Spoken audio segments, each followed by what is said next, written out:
clerk, just to the right when you leave the proper use. Jeremy Butcher, Kayla Carterberry, Austin Carmen, Christopher Collins, Jason Collier, Daniel L. Cox, Dakota Craft. Okay, Jeremy Butcher is here. He's turned in community service since his last hearing. Are you paying anything? Yes, sir, 20. 20? Okay. That's good. I know you're working. Does it matter if it's Mondays or Fridays? It don't matter. Okay.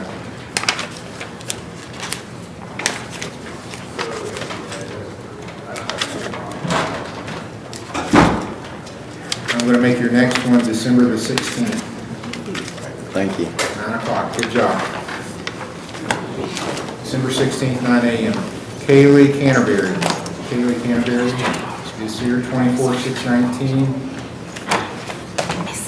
Okay, you were supposed to go to ARC for an assessment. Did you do that? Yep, that's completed. Do you have anything with you on that? They said they was going to, that they would send it to the court themselves. I have the email where she said that it was completed and that she would be transferring it over. Okay, well, we need something from them as to what you did. And based on what I see here, I want you to go do your urine screen. So go do a urine screen, come back after I get the results on that. We'll call you after we get the results. So go out, make a left.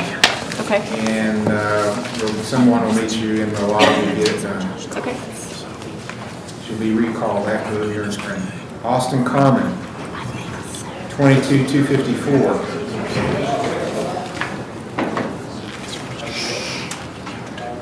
You paid a payment here the last few days, and you've done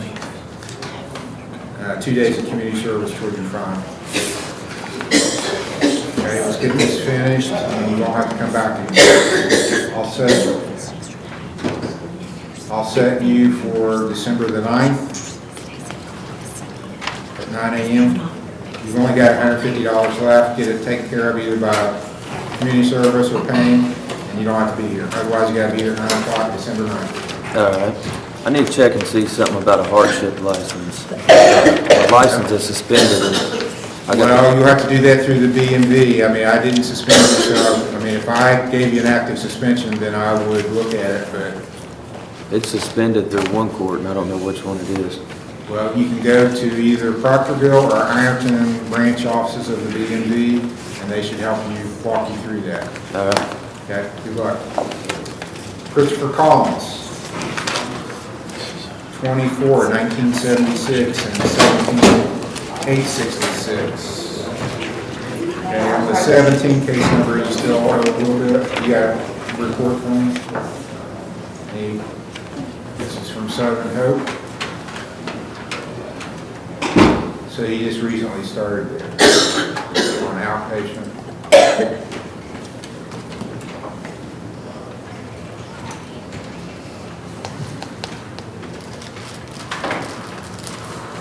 Okay, he was ordered to do inpatient. I am impatient. Is that correct? He is inpatient? Yes. Okay, this says intensive outpatient. It must have been a typo by the other court liaison. Okay. Because I'm looking at his judgment entry, he says he's going to do inpatient. Can you give me a report that corrects that, please? Yes. And so it looks like he's complying with what's being ordered. And he turned in some community service. He's done it here, Your Honor. Okay. Then they do drop them off when he comes in. Okay, very good. How are you feeling about things? I'm feeling good. Good. All right, let's set it for December 6th as your next review, 9 a.m. All Okay, right, thank you. keep it up, you're doing the right thing. Jason Collier, 22-275, 22-222, 21-885. And I believe all you have to do is pay off your fines now. You did make a payment yesterday. Mondays or Fridays? It doesn't matter. December 16th will be your next hearing, Okay, thank you. 9 o'clock.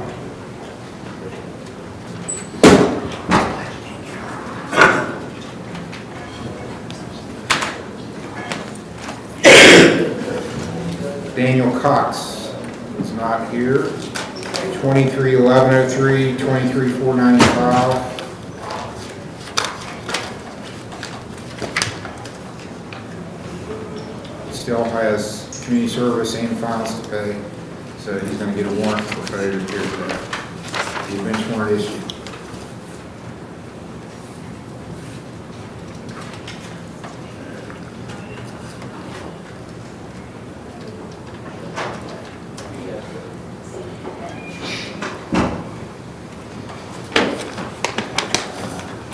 Dakota Craft, 2320.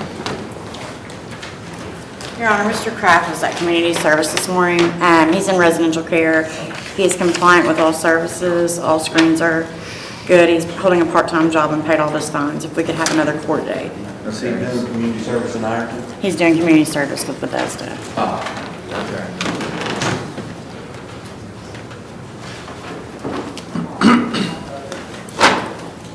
And it actually looks like the only thing he has to do is finish his treatment. He's done everything else that he ordered to do, so. All right, that'll be fine. I'll give him, do you have an out date for him? He will more than likely be going to sober living, so we're a good ways out. Okay. Let's make it December 16th then, his next hearing. 9 o'clock for review. Thank you, Your Honor. You're welcome.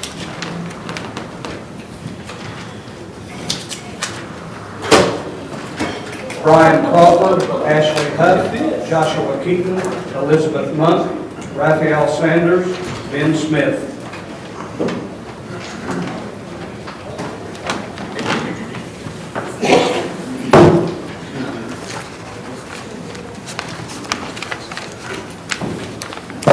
Brian Crawford, 24-330. Brian Crawford.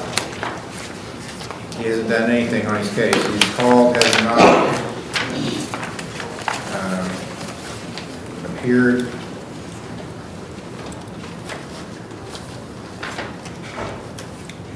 And he was supposed to be going outpatient at OVP. I don't have a report, but he's been there. In the judgment entry said if he fails that, he was agreeing to go inpatient. So I'm assuming he hasn't done anything and he's not appeared today. He's failed, so there's going to be a warrant for his arrest issued.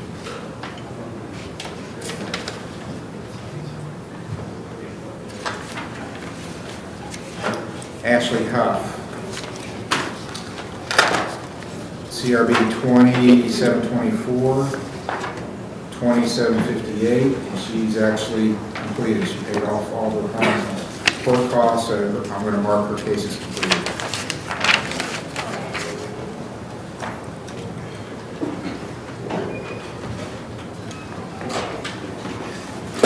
Joshua Keaton, 2014-57, 19-29-91, 19-12-32.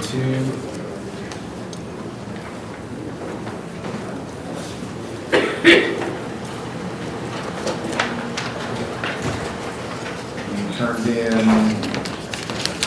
community service over the last month. It looks like there's still a couple days left to do. Yes. And do you have any payment today on your fines? No, I'll be here tomorrow for community service. Okay.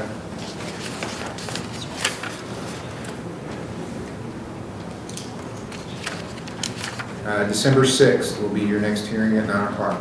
Thanks, sir. You're welcome.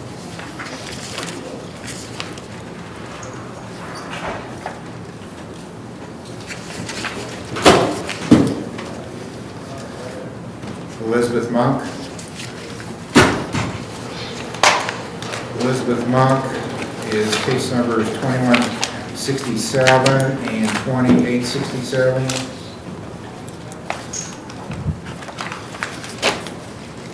She's not finished with her cases and hasn't appeared, so there'll be a warrant issued for failure to appear.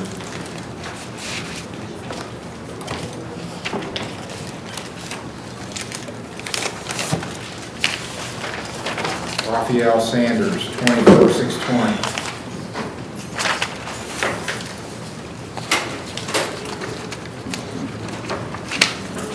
go to OVP? Yes. Okay.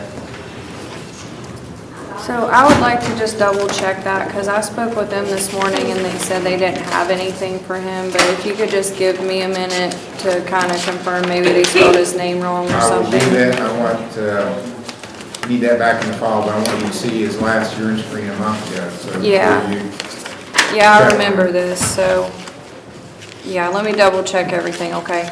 Okay. Thank you. You'll be recalled after she checks to see what the record shows. Be recalled later in the doc. Ben Smith, 23-662.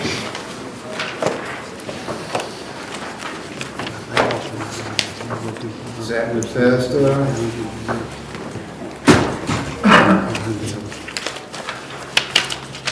It's a very good report.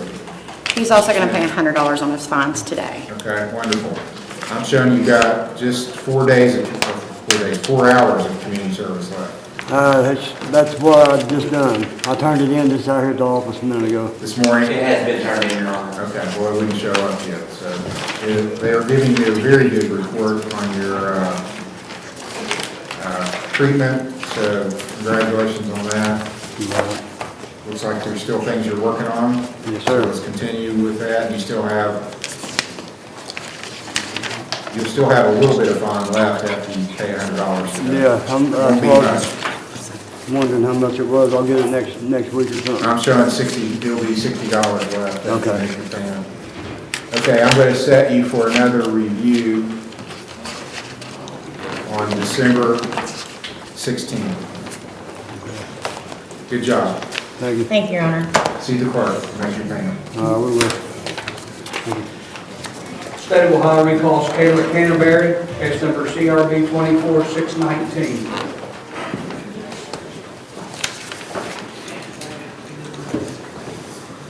Okay, do you have a prescription for that, or? Yes, when I went to my assessment, they uploaded the bottle and the prescription to my files. Okay.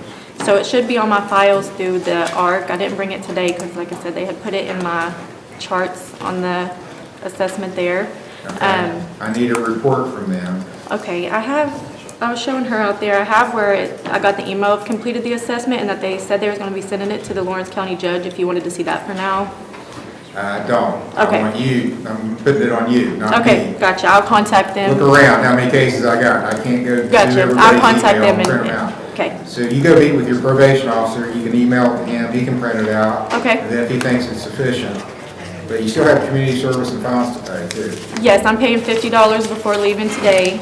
And then the community service, I actually did 11 hours, but I found out today that it can't be through a relative in Kentucky. No, it cannot be through a So relative. he's writing me a list of what is eligible and I'm gonna get on that as soon as possible.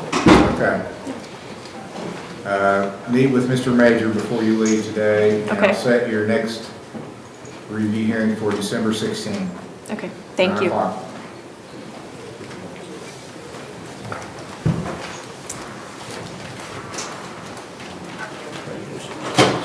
Okay, that finishes the reviews. We're going to start the arraignments next. Arraignment is what the first hearing is called on a criminal case. So if you're here for that, your name's going to get called, come up to the table to your right, just like the last people did, and stand there.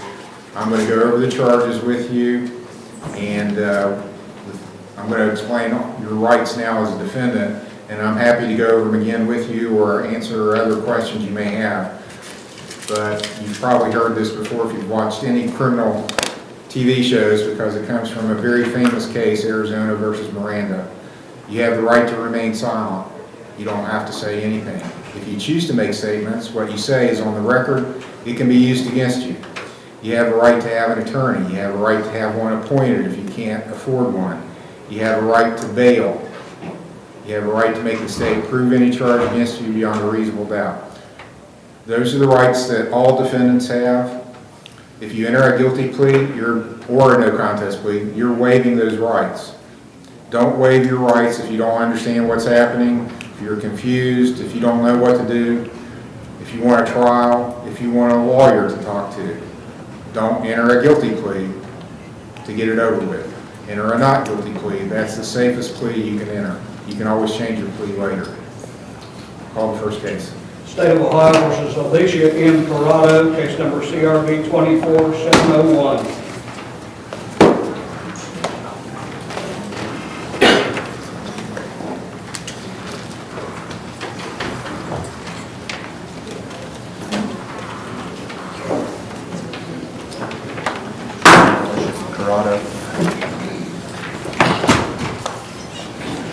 Ma'am, are you Alicia Cado? Yeah, Am I pronouncing your name correctly? yeah, Alicia Carter.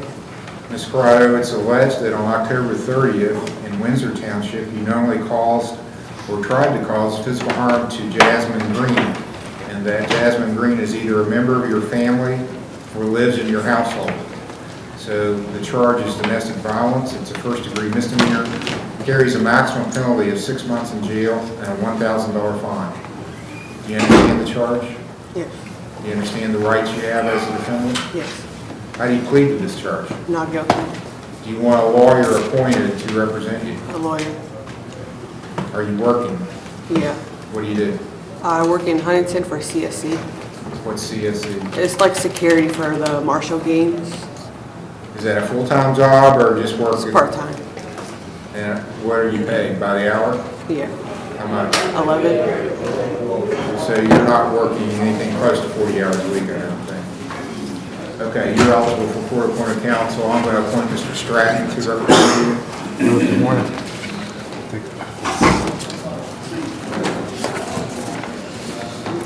Entering a not guilty plea for you. She posted bond, Your Honor, so. Her bond is continued. Is there a protection order requested on this case? Yes, Your Honor. Is it any problem for you to stay away from Jasmine Green? You don't live under the same household or house, same roof? Okay. Here's what I want to happen. I don't prejudge you, but I don't want there to be another incident. So you stay away from her. Don't contact her. Don't go around her. Don't post anything about her on social media. Do you understand that? Okay.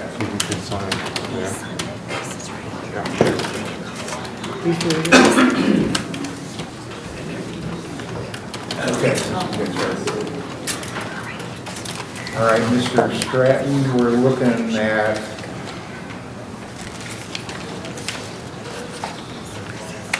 the 18th of November or after for a pre. Yeah, that's fine. It's not the next week, but the 18th is fine. Yeah. All right, November the 18th is going to be the pretrial. And that'll be at 10 a.m. All right, thank you, Your Not Honor. guilty plea is in there. Thanks.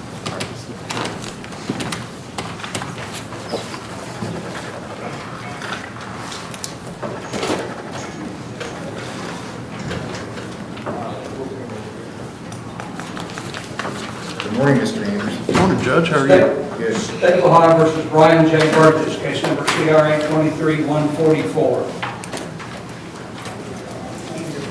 Brian Burgess.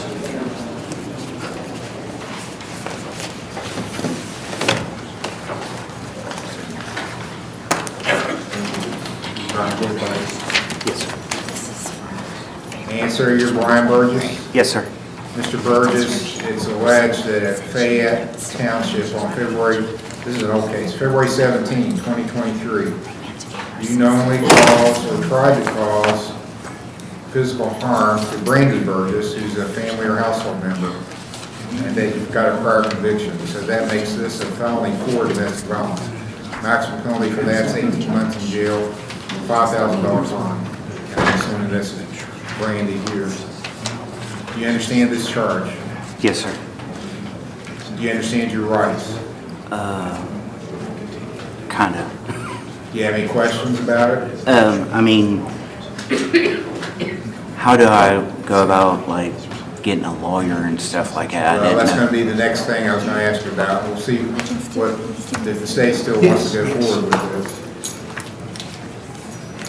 The state's still going to go ahead with the charge, or how do you want to proceed, Mr. Mayor? Your Honor, if it please the court, Ms. Burgess is here, and we've spoken a little bit, and they are married, and they've been living together since this incident, and she says there's been no further problems.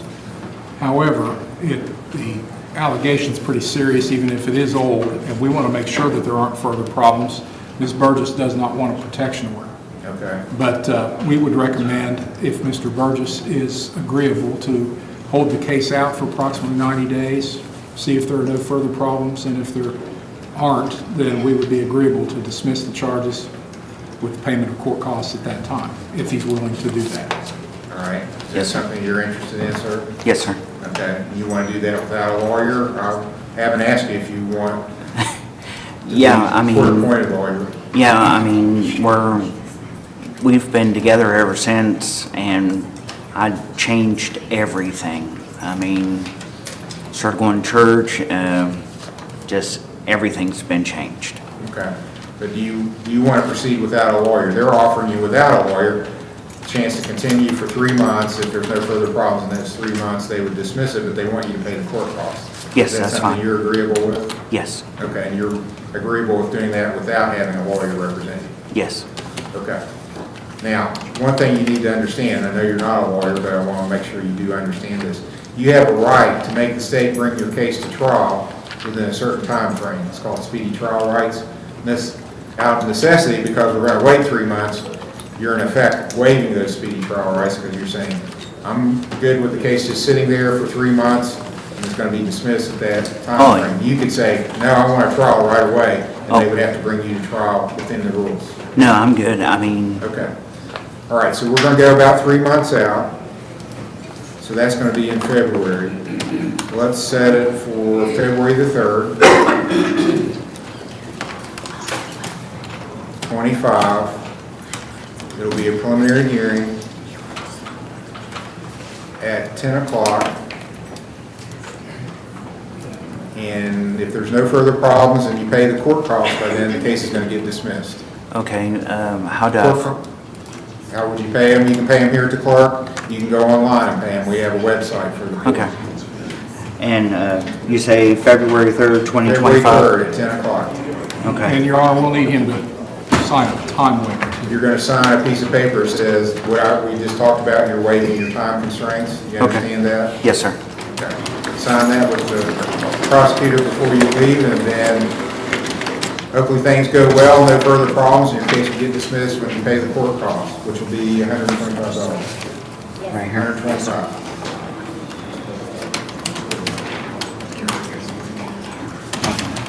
Court costs payment, or do I have State of Ohio recalls Raphael Sanders, case number CRB Free case. 24620. Can we do that? Okay, this is a recall. Ms. Dement was going to check with OVP where she works to see what kind of assessment happened with Mr. Sanders. Yeah, so he did attend that appointment and they determined that he did not need services. Okay, well, I'm going to, According, I would call something, but I can't say it on the record. Because I'm sure he didn't tell them, oh, I tested positive for cocaine and oxycodone when I was in court. right. So, I mean, I've had this happen before. I send people for an assessment, they go in and say, I don't really know why I'm here, the judge said I had to come, I don't have a problem. So let's do another urine screen and see what that shows us. Go do another urine screen, Mr. Sanders, we'll see what it shows today. Thank you, Your Honor.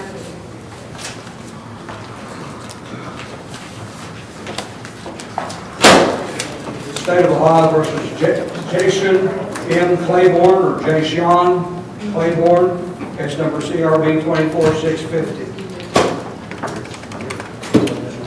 Jason Clayborn.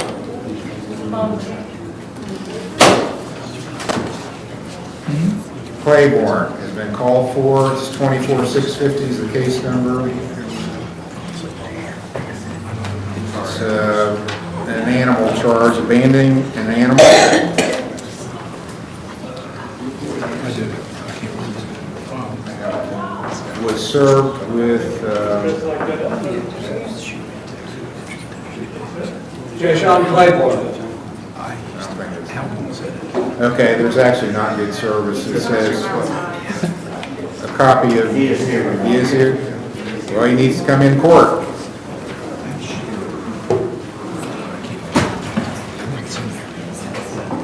Okay, it'll go to the end of the docket. State of Ohio versus Charles M. Williams, case number CRB 24645. As I said at the beginning, when your name's called, come up to the table at the front. If you don't do it, we got a busy docket, folks. I'm not waiting 3 minutes on each person to wander in from outside. You're gonna go to the end of the docket and sit here all day, just like I do. Then we'll call you. You're Charles Williams? Yes, sir. Mr. Williams, you're charged that at Rome Township on September 29th, you did recklessly cause inconvenience, annoyance, or alarm by engaging in fighting, threatening to do harm to other persons or their property, or being violent or turbulent. That's disorderly conduct. The good news is it's not jailable. The maximum penalty is a $150 fine. Do you understand the charge? Yes, I also have a counter charge against that person. Well, you don't get to make counter charges.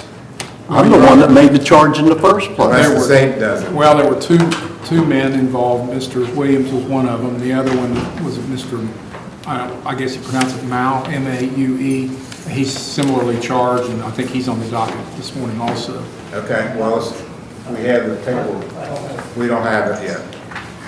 Okay, so how do you plead, Mr. Williams? I plead not guilty, Your Honor. That's good, that's fine. I'll enter a not guilty plea for you.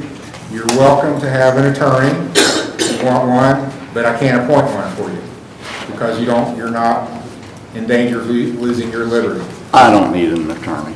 Okay, we're just going to set it for a trial then. And then we'll need to do it within 30 days. So let's do it in November. Your Honor, Yes.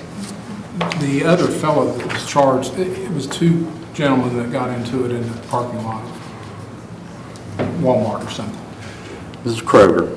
Kroger. And the other fellow's been charged also, and I thought he was going to be on the docket today. We have the file. I thought Well, he could be, but when they bring the charges in the morning on Friday, it takes a while to get them processed. Understand. His isn't processed yet. Well, I guess my point is that maybe at some point, if Mr. Williams could say that we're getting both up here at the same time, we might be able to resolve something that Is Mr. Mao here?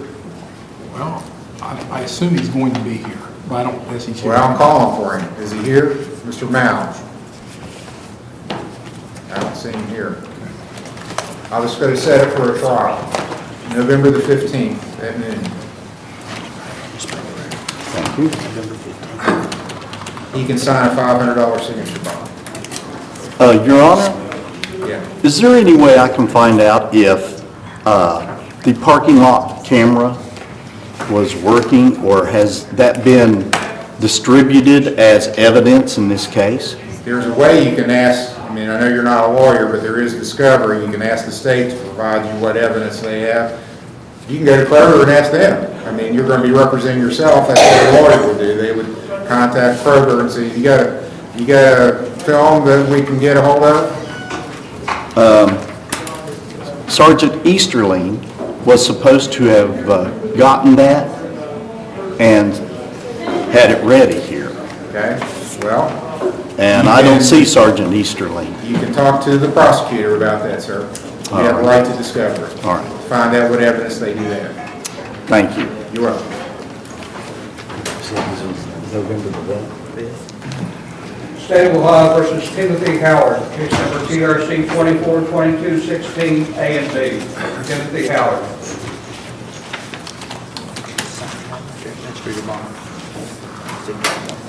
And sir, are you Timothy Howard? Yes. Mr. Howard, it's alleged on October 26th at 2:08 a.m. in Rome Township, you were operating a vehicle after consuming alcohol underage, and states alleging that you took a breath test and tested 0.6. So the charge that you have filed against you is a result of your age and consuming alcohol, the allegation is. So it's a subset of operating a vehicle intoxicated. It's not the full charge, but it's a 4th degree misdemeanor. What that means is because of being under the age of 21, it's illegal to consume alcohol in the state if you operate a vehicle while consuming alcohol. The maximum penalty is 30 days in jail, $250 fine, and there is a mandatory 60-day license suspension. Do you understand the charge you're facing? Yes, sir. And you're also charged with speeding, driving 55 in a 35 zone.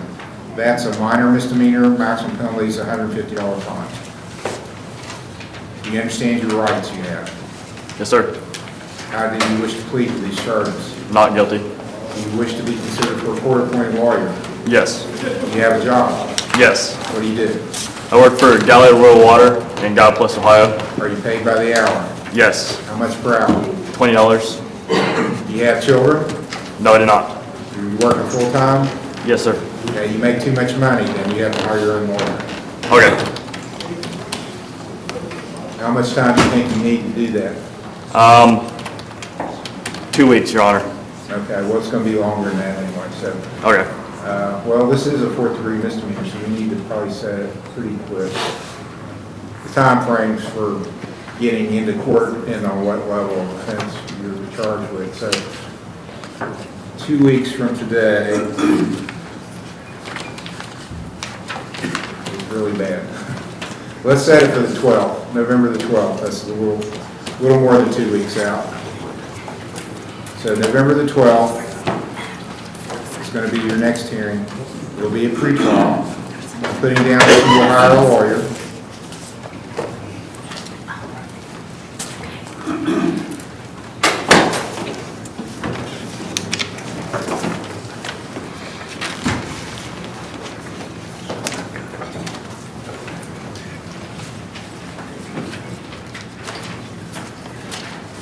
Not guilty plea is entered for you, so be back here on November the 12th at 10 o'clock, unless your lawyer tells you they've made arrangements for a different date, then you come when they tell you. Okay. Any questions, sir? No, Your Honor. Okay, November 12th, 10 o'clock. Thank you. You're welcome. State of Ohio recalls Raphael Sanders, case number CRB 24620.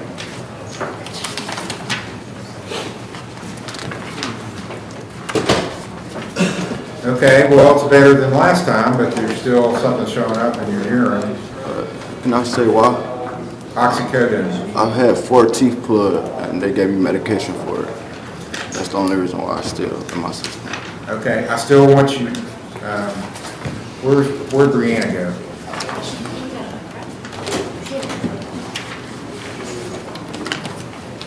Did they reassess them if they had the information that I've got? He still tested positive for oxycodone. Last time he tested positive for cocaine.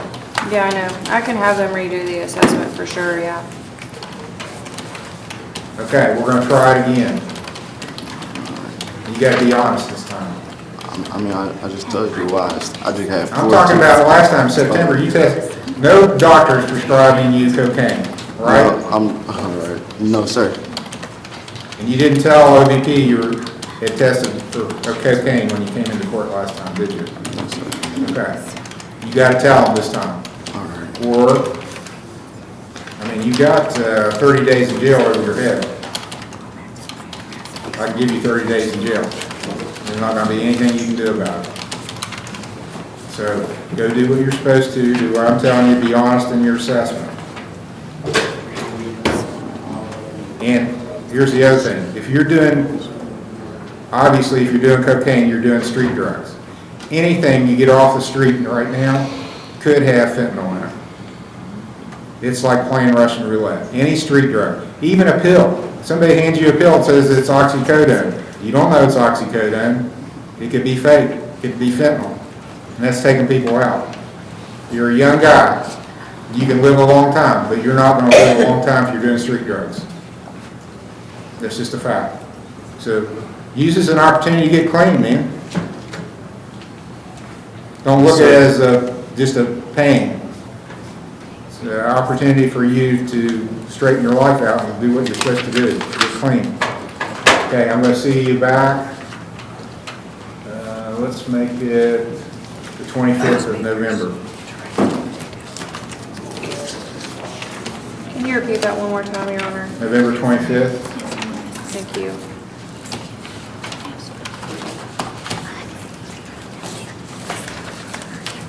Thank you, Your Honor. Well, thank you.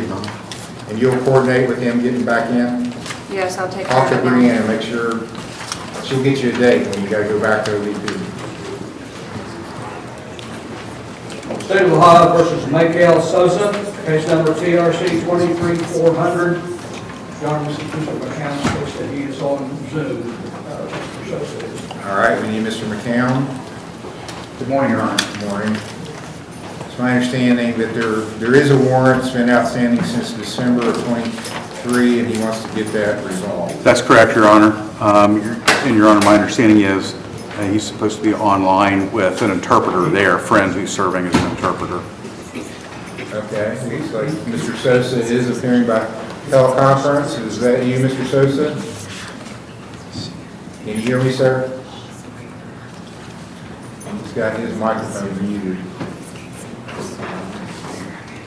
Mr. Sosa, can you hear me? Mr. Sosa, ¿puede oírme? Okay. Yes. Thank you, Your Honor. I have filed with the court his certificate of completion for the DIP school in this matter as well. This was a failure to appear after plea and sentencing for a review hearing. It may be out in the clerk's office.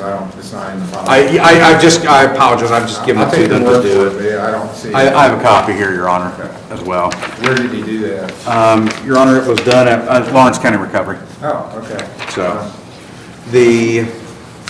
he is, however, he's going back to Kentucky, to his place there. My understanding from Mr. Major is he owes approximately 12 hours. 12 hours community service and $50, Your Honor. And $50 for the warrant fee, and that would be it. All right, I'll withdraw the warrant that had been issued previously, setting back up on a review. That's what you're asking for? Yes, Your Honor, if we could, please. Okay, so let's, and are you going to attend those, or? My assumption and presumption is that he will have it completed if we set it out far enough, because he just owes the 2 days of community service approximately. And I think Mr. Major. December 13th. Okay, thank you, Your Honor. December 13th at 9 a.m. will be his next hearing. So, interpreter, if you can tell Mr. Sosa, he's got this till December the 13th. If he gets everything done before then, he doesn't have to appear in court. He's got 2 days of community service and $50 in fines or court costs left to pay. Do that. You don't have to appear. If he doesn't get it done, he's got to show up December 13th at 9 a.m. or he'll get another warrant for not showing up. Tiene que completar las 12 horas de servicio comunitario antes del 13 de diciembre, si no, tiene que aparecer en corte y pagar $50. Okay? Okay. All right, he understands. Thank you. Thank you, Your Honor. You're welcome. State of Ohio versus Catherine Metzger, case number CRB 703.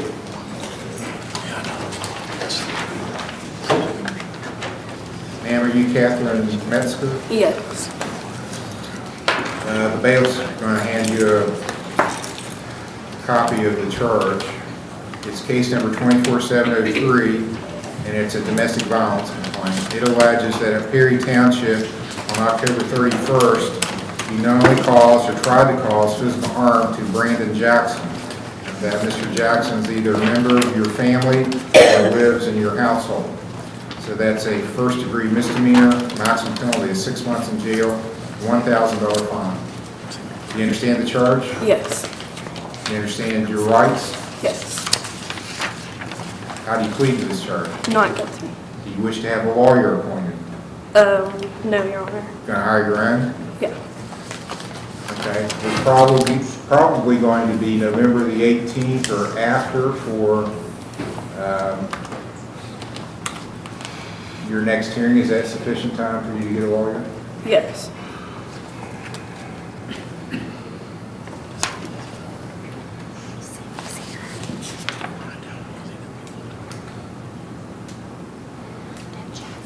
Brandon Jackson. Is he here? He's not here. Does it matter? Are you working, ma'am? Yes. Mondays or Fridays? Which do you prefer? Mondays. Okay, November the 18th will be your next hearing. Is there a protection order requested? Well, we're discussing that. I don't know whether, okay. I guess we're not requesting a protection order. Okay, Mr. Jackson didn't want one, I take it? Okay, so you're not ordered to stay away from it. Obviously, we don't want any other incidents to occur, but I'm going to let you have a bond up. Okay, your bonds continue. You've already posted. Be back here November 18th unless your lawyer tells you they made an arrangement for a different date. Then Okay. That's all. State of Ohio versus Dakota Freeman, case number TRD 23-214.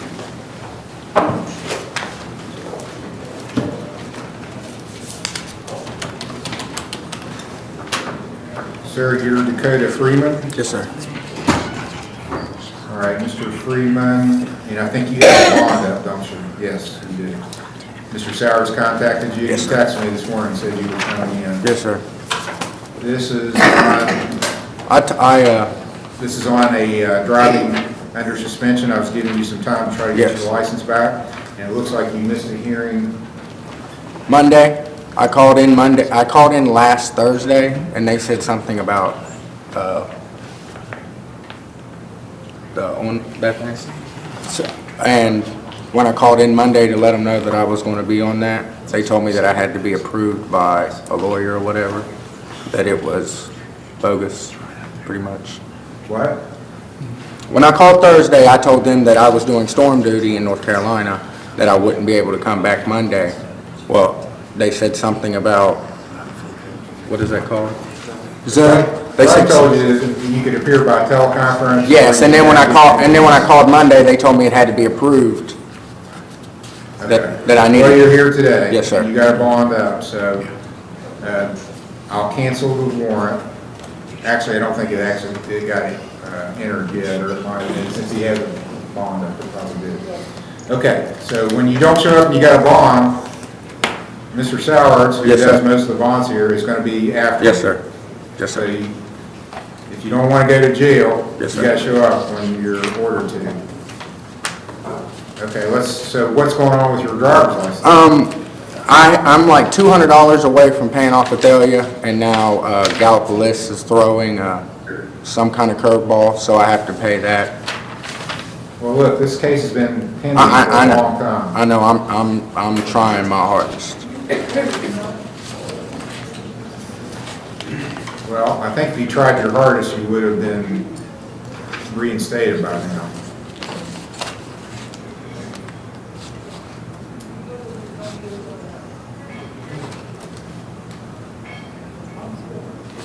Okay, I'm going to give you one more chance, and then I'm going to sentence you at the next hearing.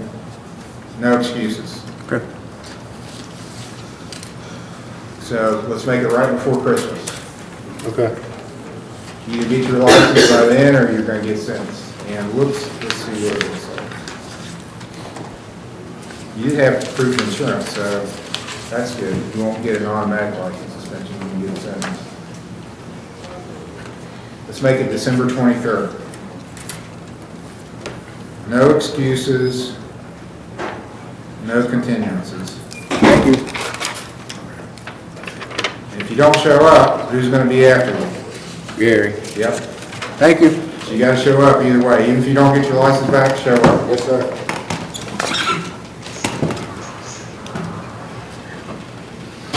State of Ohio versus David Abrams, case number TRC 20-2197, AB 6D.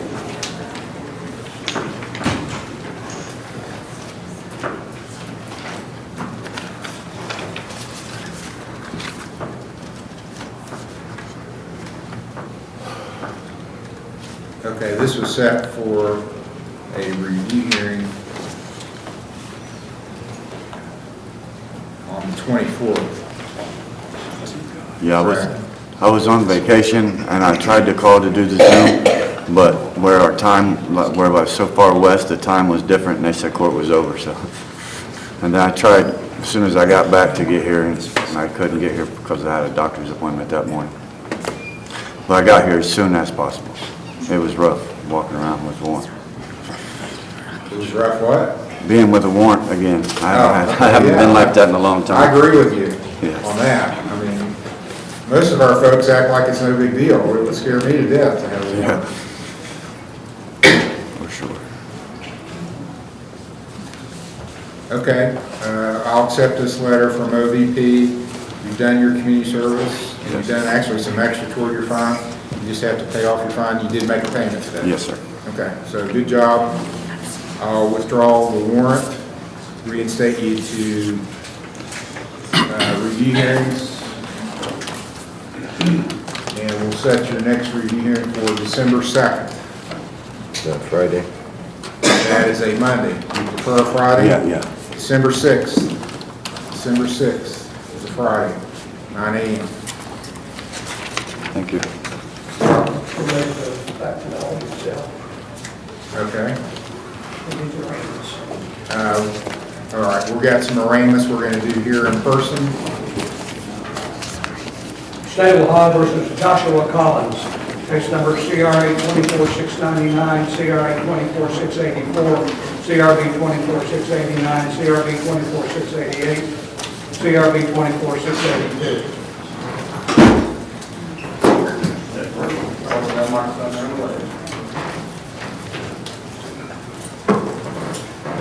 And sir, are you Joshua Collins? Yes. Mr. Collins, I'm Judge Capper. This is your arraignment hearing. Let me explain your rights to you. You have a right to remain silent. You don't have to say anything. If you do say things, though, everything we say here today is being recorded. So if you admit something about your case, the state can use that against you. You have a right to have an attorney. You have a right to have one appointed if you can't afford one. You have a right to bail and to make the state prove any charge against you beyond a reasonable doubt. You understand those things? I do. Okay, so we're going to go through. There's several charges, and I believe you've been given a copy of the charges. I don't believe so. Oh, okay. Well, no, here they are. You'll be served with a copy of the charges now. We'll start with case number 24699. That is attempted murder. It alleges that at Perry Township on October 24th, you purposely, knowingly, and with knowledge sufficient for the commission of the offense of murder, engaged in conduct that, been successful, would have constituted murder. So that's a felony of the first degree, and the maximum penalty on that's 10 years in jail and a $20,000 fine. CRA 24684 is felonious assault. It's alleged that in the village of South Point on October 24th, you knowingly caused or tried to cause physical harm to William Edward Christian by means of a deadly weapon. That's felonious assault. It's a felony of the second degree. Maximum penalty is 8 years in jail and a $15,000 fine. 24689 is a telecommunication harassment charge. It's a first-degree misdemeanor. And that alleges that at Fayette Township on October 21st, you made or caused to be made telecommunications from a device under your control with the purpose to harass, intimidate, abuse another person. That is a first-degree misdemeanor. Maximum penalty 6 months in jail, $1,000 fine. 24688A. I think it's just 24688. This alleges that at Perry Township on October 7th through October the 16th of 2024, you engaged in a pattern of conduct to knowingly cause Jill Baker to believe you would cause physical harm to her or cause her mental distress. That's menacing by stalking. It's a first-degree misdemeanor. Maximum penalty 6 months in jail, $1,000 fine. Case number 24682 is also menacing by stalking. It's a different person that's alleged to be the victim. It alleges that Perry Township from October 3rd through October the 12th of 2024, you engaged in a pattern of conduct to not only cause Alicia Collins to believe you would cause physical harm to her or cause her mental distress by stalking. That's a first-degree misdemeanor, maximum penalty, 6 months in jail, $1,000 fine. Do you understand these charges, sir? Yes, sir. Do you have the money to hire a lawyer? Not currently, but you have cash at the South Point Police Department that was on my person, so Have you been working prior to this incident? I was all the way up until October 3rd when I discovered through Alicia Cado, my son, that my ex-wife is engaged to the Tier 3 sex offender, and has also moved him, Joey King, the Tier 3 sex offender. At that point, I was gaining as much evidence as I can, so now. So you quit working October 3rd? Right around that evening. Okay. You currently have no income? No. All right, Mr. Steyer, I'm going to appoint you to represent Mr. Collins. Your Honor, we would enter a not guilty plea on the misdemeanors and ask that a preliminary hearing be set on the felonies. Okay, and we're going to do the preliminary hearing on November 5th at 11 a.m. And Mr. Anderson, do you have a recommendation on bond?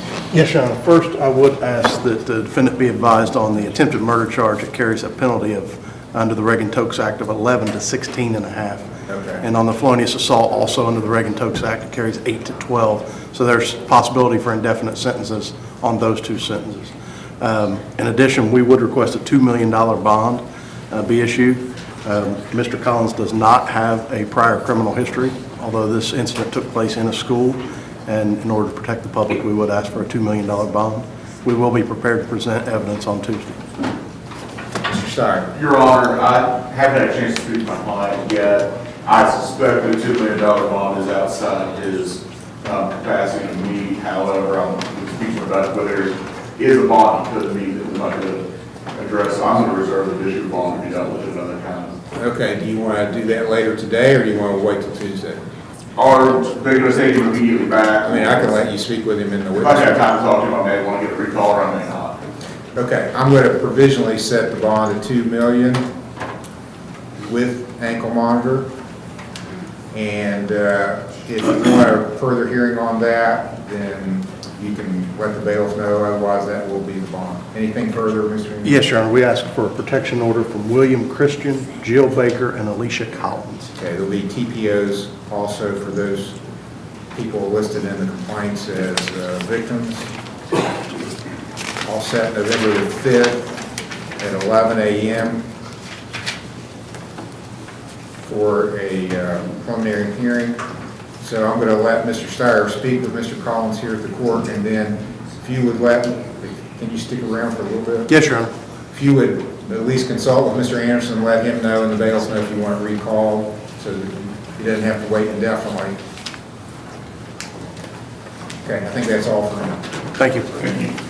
State of Ohio versus Demitri Callan, case number CRA 24-702, A, B, and C.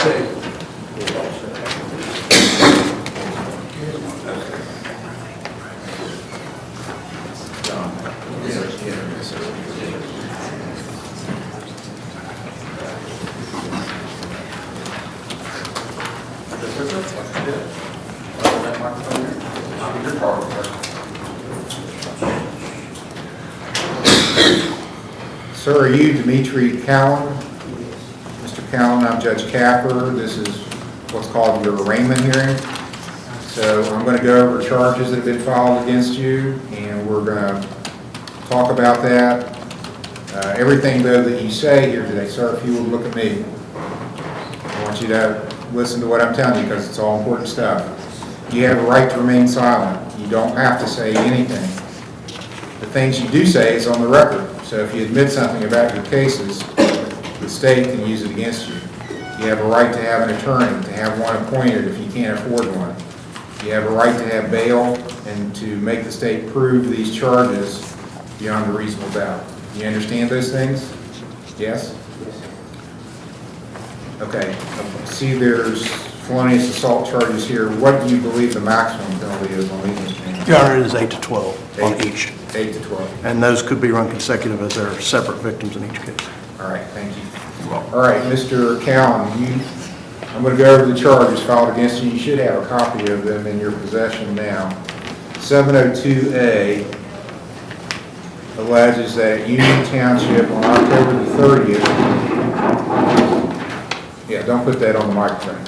You knowingly caused or tried to cause physical harm to Harold Maynard by means of a deadly weapon. That's a felony of the 2nd degree. The maximum penalty is 8 to 12 years in prison and a $20,000 fine. Harold Maynard. 702B alleges the same charge, just a different, well, this actually is the same person, is that correct? It's a junior, it's a separate middle initial. Oh, okay, well, it doesn't have junior on here. Do you want Well, to add it's that? not a junior, it's just a different middle initials. Oh, you're correct, Harold E. and Harold A. Yes, sir. Okay.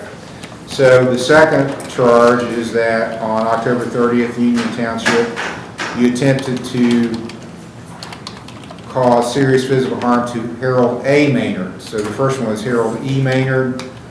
So it's my understanding this is father and son, that you attempted to cause harm to the son, Harold A. Maynard, by means of a deadly weapon. Felonious assault, maximum penalty 8 to 12 years in prison, $20,000 fine. And then 702C alleges October 30th in Union Township, you attempted to cause serious physical harm to Willow Maynard. And it's my understanding that was a motor vehicle. So that's also a felony 2, maximum penalty 8 to 12 years incarcerated with a $20,000 fine. And they could be imposed consecutively, which means all separate sentences, not run together. Do you understand the charges against you? Not guilty to all of them. Okay, do you have the money to hire a lawyer? I'll figure it out. Do you have a job? Yeah, I have a job. Do you want to be considered for a court-appointed lawyer? If possible, but I will be looking for one as well. Because now this is true, they surround me and jump me. Where do you work, sir? I work for a construction company. What's the name of the construction? Arnold's Home Construction. Are you paid by the hour? How much per hour? Okay. When's the last time you worked? It was on Wednesday when I got jumped. All right. I'm going to provisionally go ahead and appoint you, Mr. Smith. Yes, sir. What's the state's position on bond for Mr. Collins? Your Honor, state can recommend a $2 million cash or surety bond. We would also ask for a protection order from Harold E. Maynard, Harold A. Maynard, and Willow Maynard. GPS additional to the $2 million, Your Honor. Thank you, if I could, I'd like to talk my plan about bond. Okay. Well, you can do that after Mr. Steyer's finished. He's using the witness room now. Yes. So if you, I'm going to set that provisionally as to what Mr. Anderson requested for bond, and then if you want to have a hearing on it, we'll do it later in the docket. I would ask that you would communicate with him first and let us know we need to recall it. Preliminary hearing. If we can do the 5th, I don't know what the court's docket's like, but if we can do that, I'll be prepared to go on the 5th. I'm here Monday or Friday of next week. Either one would work time-wise. Either one? Either one, whatever's best for the court.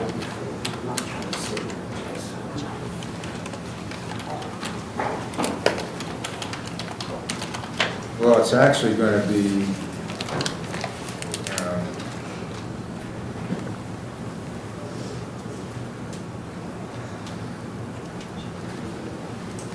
well, can the state, I won't be here on the 8th. I don't know if that matters, but we can set it either day. Whatever's pleasure of the court, Mr. Smith. Anytime on you, Judge. Can you be ready Monday? Yes. Or the 4th? The 4th? Okay, you said the 4th, yes. He said either day. Oh, okay, yes, either. I can set it the 4th if you can be ready. Oh, yes. We can be ready. Yes, I can do that. Okay, November 4th will be the preliminary hearings. 10 o'clock.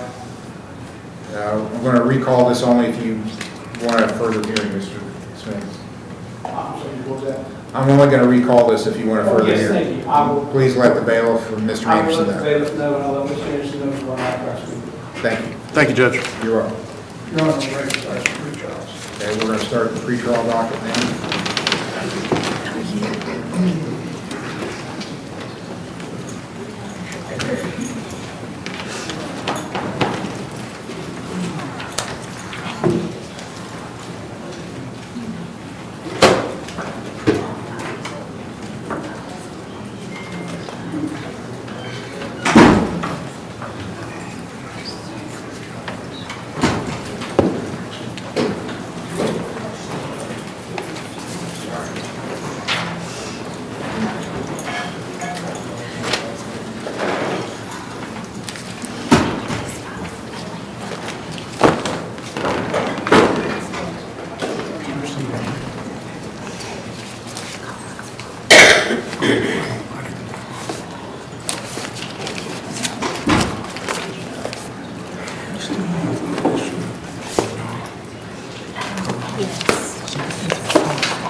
State of Ohio versus Alexis A. Anderson, case number TRC 241605, A and B. It's Mr. McCallum's case. Mr. McCown in the courtroom, please.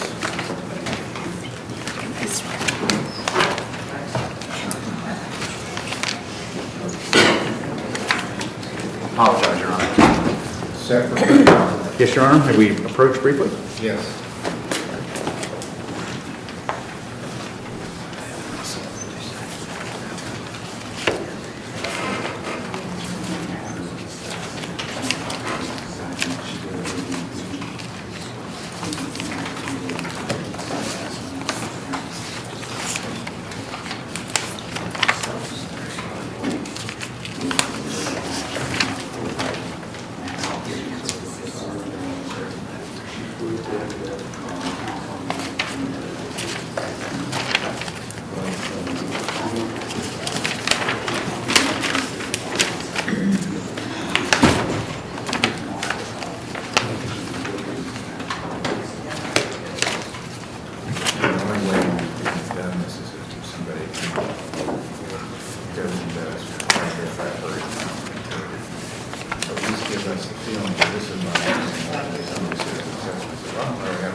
All them.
Mrs. Mint, would you approach the bench, please?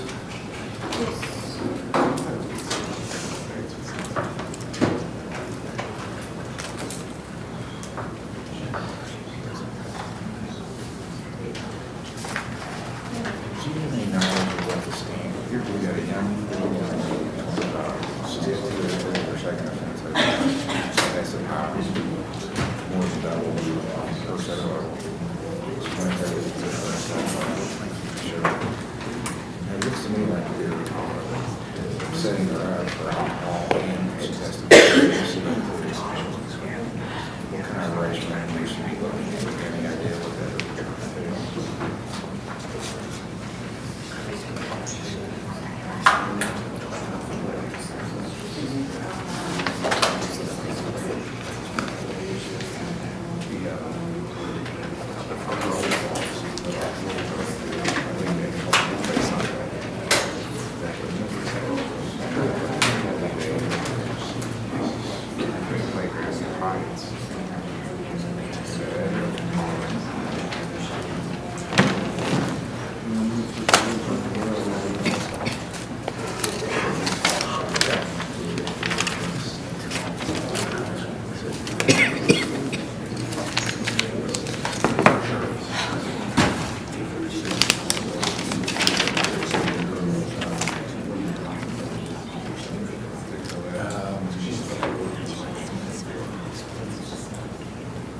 What's your position? Absolutely not.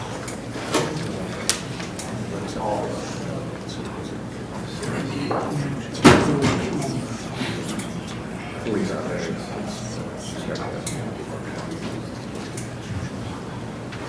okay, this case will be recalled later in the document. State of Ohio versus Jeremy Blackshire, case number TRC 242137 A and B.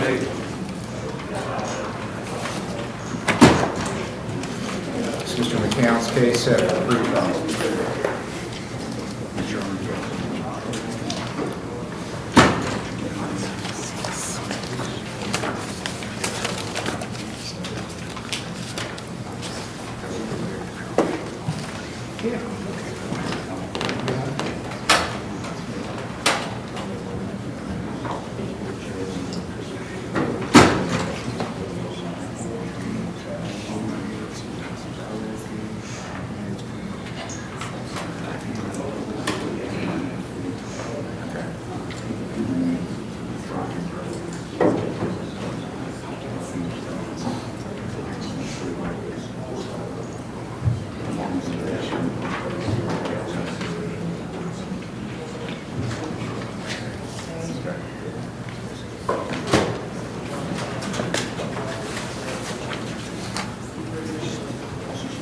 Your Honor, it's my understanding, based upon negotiation with the state, that Mr. Blackshire entered a no contest plea with a stipulation of finding guilt.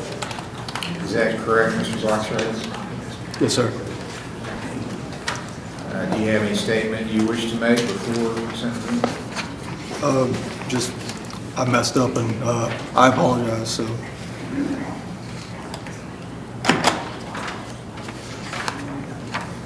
I was looking through the statement of facts the officer read. Is there anything, sir, that you want to say before I sentence you? You don't have to. No, sir.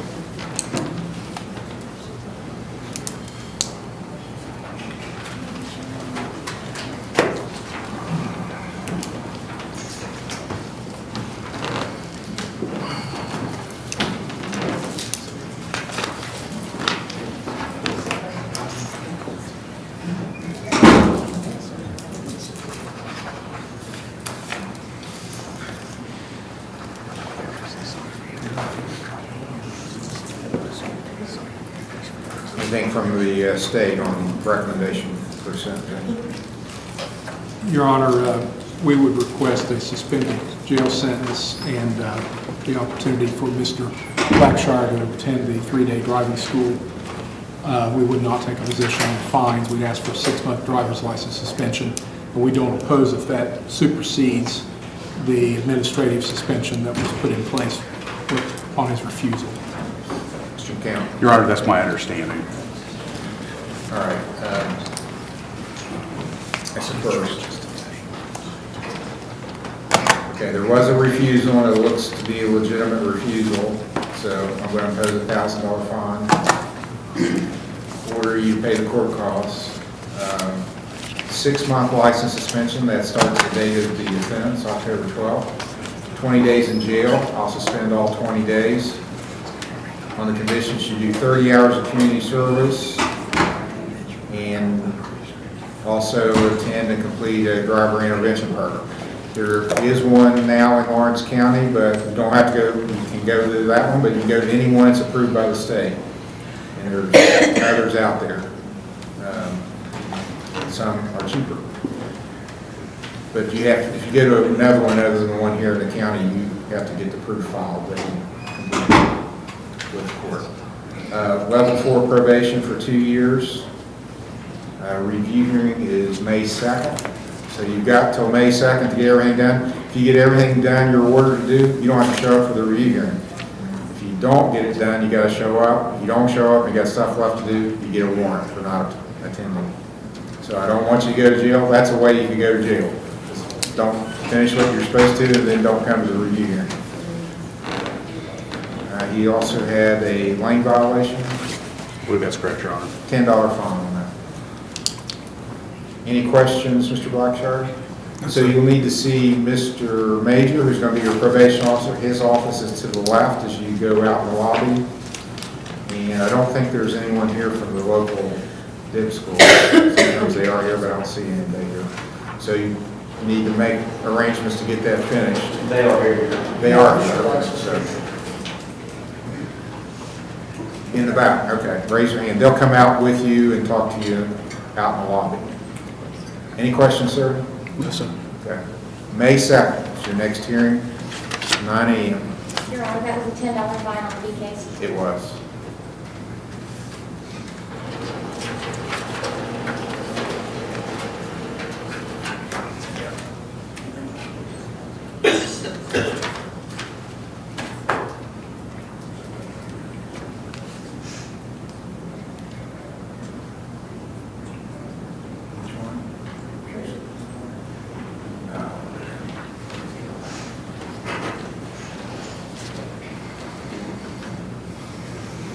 State of Ohio versus Thank you, Your Francis Kirk, case number CRB 24370, CRA 24544A.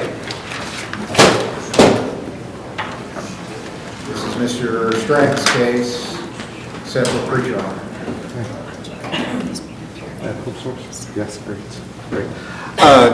Your Honor, she's at Hope Source in Portsmouth. Things going good? Yeah. And this is her case manager from Hope Source. So. Okay, thank you for being here, ma'am. Can you identify yourself, please? Jamie Berkheimer. Jamie? Yes. Thank you for coming, and can you give me a verbal report as to how she's doing?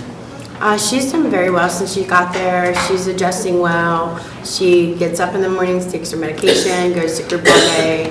There's meetings like 5 nights a week. She's opening up in group. She's outgoing with the other clients.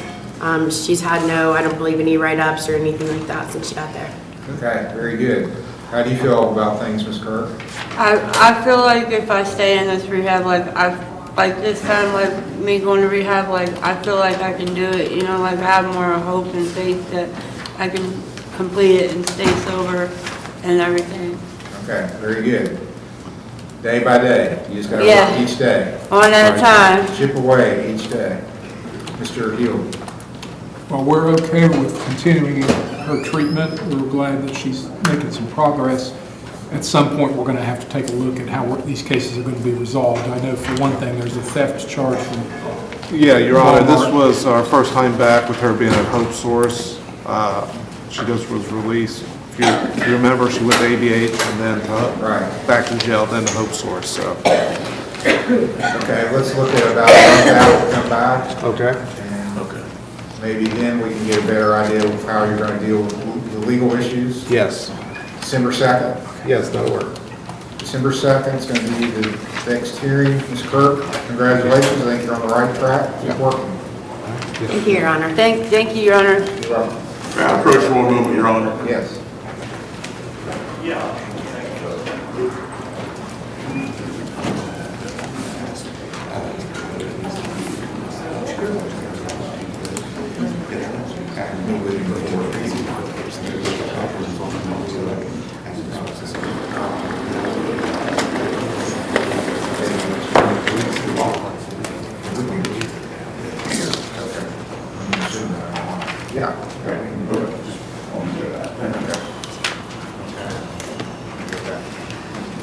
State of Ohio versus Tracy Phillips, case number CRB 22599. Your Honor, I understand this is hearing on Zoom.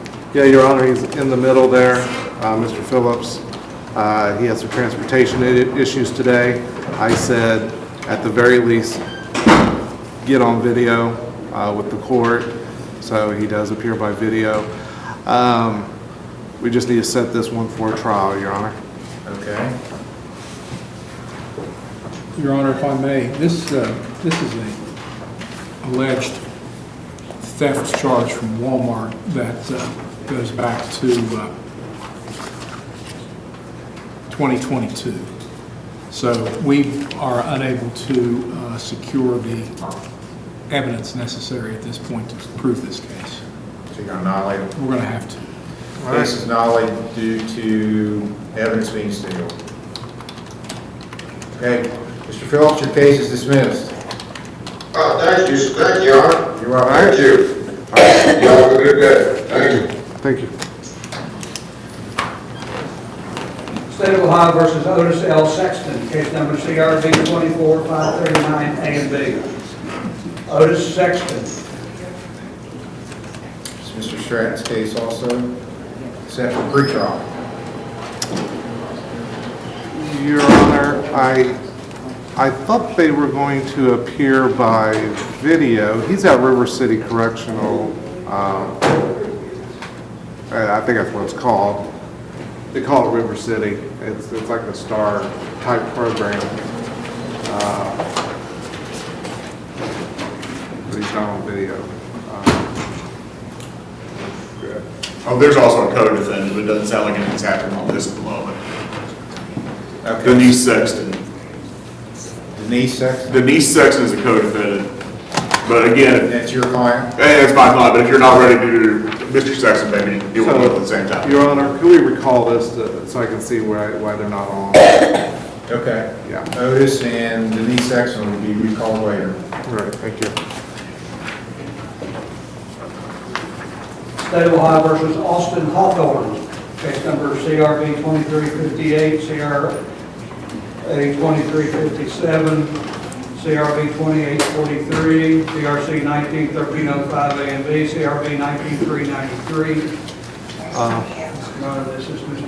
Morford's case. Mr. Stratton standing in for Mr. Morford asked me to cover for him. He told me he had communicated with you, Judge, about that. Yes. I'll do the best I can on him. Okay, Austin's been coming the last few times. He's should be on Zoom. Oh, okay. Yeah, there he is. Oh, he is.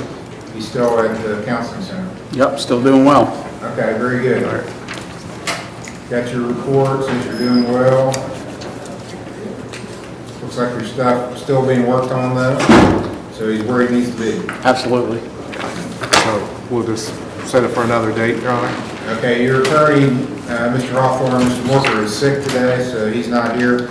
Mr. Stratton is standing in for him. I'm just going to continue out about another month and keep doing what you're doing at the council center. Yes, sir. Anything you want to tell me? No, Your Honor. Okay, let's make it December 6th. Okay. Be his next hearing. December 6th for all his cases. And I will let Mr. Morford know of that. So. Thank you. Thank you, Your Honor.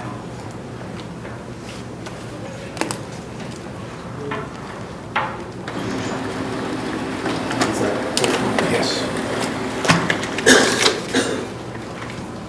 State of Ohio versus Austin Pritchard, case number CRA 18-1233 A and B, CRB 18-1234 A and B. Austin Pritchard, this is Mr. Morford's case, set for sentencing. Austin Pritchard. Yeah, I think he has a bond. And he is here. And he's at Minute Reads. Okay. Permission to approach, Your Honor. Yes. Thank you. Hey, how you doing? Good. Mr. Morford couldn't be here today, so I'm standing in front for him.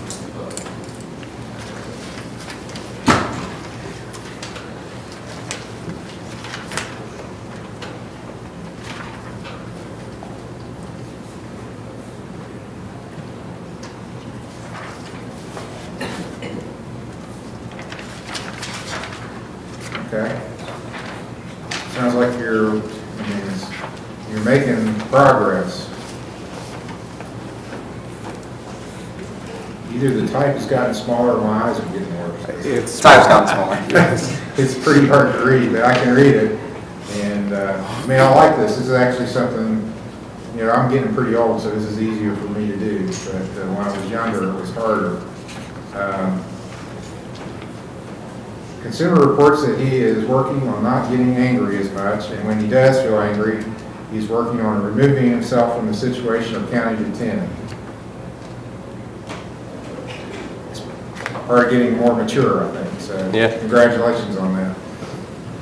Don't let your anger control what you're doing. Because a lot of times you do, and then later you regret the actions you take. So think things through. Okay, I think you're doing good. You still owe a bunch of money, though. Yeah, a lot. Yeah. I'll make a payment today. How much are you going to pay? 60. 60? Yeah. Okay. All right, good job. Thank you. Good work. Keep it up. We'll see you then.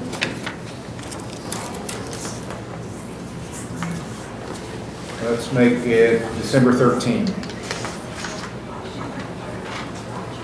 For sentencing, 10 o'clock. Thanks, sir. Thank you, Your Good Honor. job. Thank you, guys.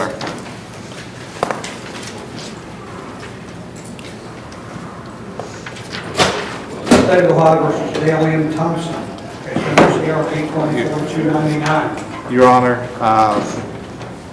this is a gentleman that unfortunately has passed away. Just learned of that this morning, so. No, I didn't know that. Yeah. I think the prosecutor has info on that. You're aware of that, I just revealed that. Yes, oh yes. Your Honor, he's passed away. He was found after some people didn't see him for a while, and they found him in his home. Well, sorry to hear that. That case then will be dismissed from the docket.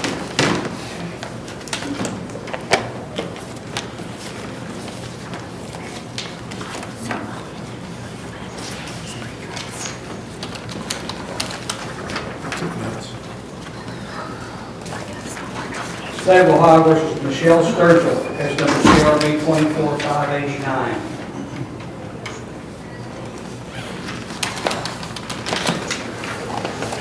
Oh, this is the, Mr.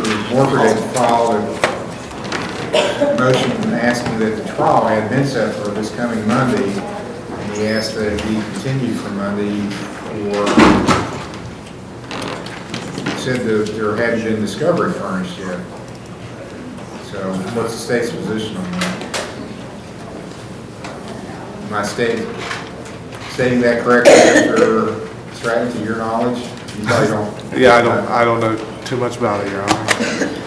Well, Your Honor, I don't have that file in front of me, but, and I don't know whether discovery was requested, whether it's been answered. I tend to think it's been answered. The case has been pending quite a while. However, There was a demand for discovery filed on October the 8th. That's all I see in the file. Do you want to get your file and respond? well, my file's on my kitchen table. Oh, okay. Brutus can't get it for you? Is it Brutus? Brutus, well, he's at my mom's house. Okay. You couldn't get it if you wanted to? Well, I mean, I could give somebody the key and I can go get it. Well, we're not opposed, I mean, I'm trying to remember the... Make sure you call off your witnesses. Yeah, that's what I'm thinking, and I'm trying to remember exactly what, He has this is your request for subpoenas. There's 4 people. yes. Lauren Sparks, Adley Matney, Darius Lawhorn, and Michael Wilson. All requested to have subpoenas issued for Monday. So we'll need to get in touch with them and let them know there's not going to be a trial Monday. I was waiting for Jasmine, she's here. Jasmine, Mr. Milford asked for a continuance on the trial for Monday, which is Michelle Sturgill. And we have 4 witnesses, and I swear I don't exactly remember what it's about. I don't have the file here with me. Yeah, I have the file. I'll have to get on the computer. I mean, at this point, I don't know about the discovery issue, but assuming that he needs more time, Why don't we just set it for a pretrial? I think that's probably the best. Then I'll set a trial after that. I'm not sure if he'll be available Monday, so let's go further out. All right. Since he's sick today. Computer for a few minutes. I'll look at it. Okay, I'll print this. Well, listen, I need to look at my notes. I know, but at least there'll be a reminder. We could do it Tuesday, the 12th. I think he's already scheduled. Yes, Your Honor. Okay, so I'm going to set it for November the 12th for a pretrial. I'm canceling the trial for Monday. And I will let him, motion. and I'll let him know of that. November 12th for pretrial. Yes.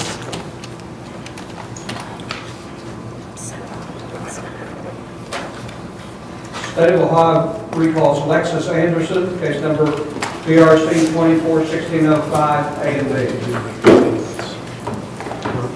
Mr. McCown's case. Yes, Your Honor. Your Honor, I've spoken with the defendant. She'd be agreeable to continuing that with OVP if that's what they're wanting. And it's my understanding then that based upon the pretrial negotiations with the state, she would enter a plea of no contest at this time with the stipulation of finding of guilt. I've indicated to her what the proposal from the state is, and the court won't impose that until she has successfully completed the counseling with OVP. Okay, and Ms. Anderson, your lawyers represented the court. Do you agree with it? Yes, sir.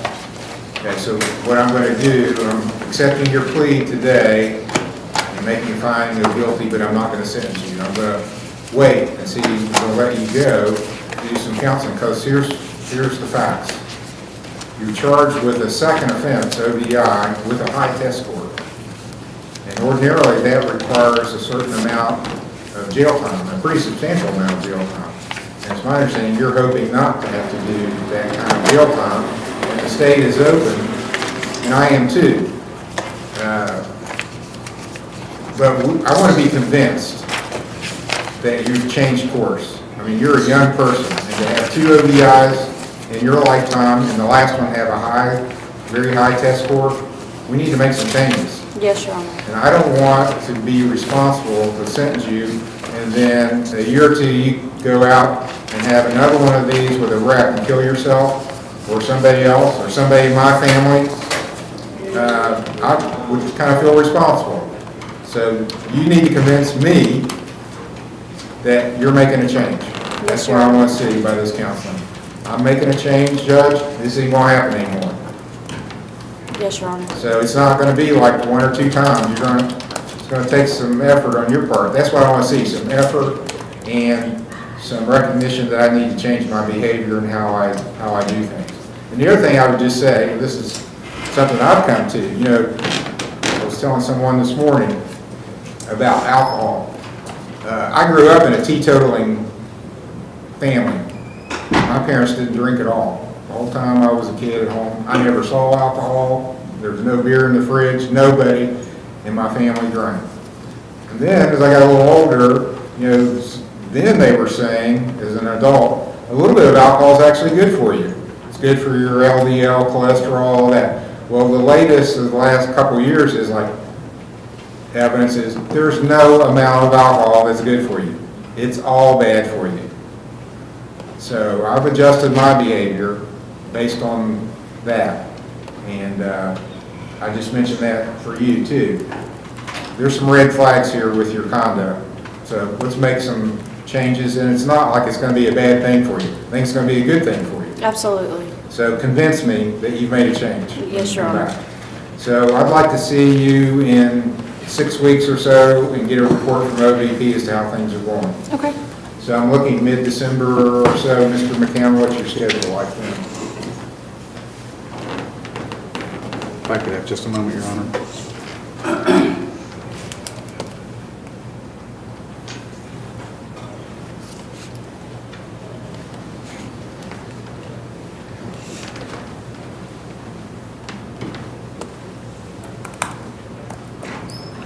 Your Honor, it appears the 9th and 13th are both open.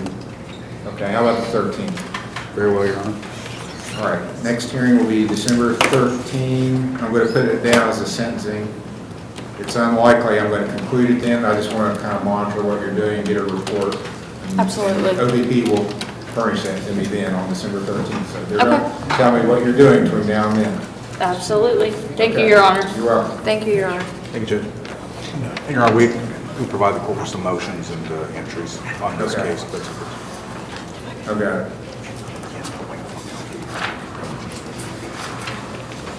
It'll be in the file. Thank you, Your Honor.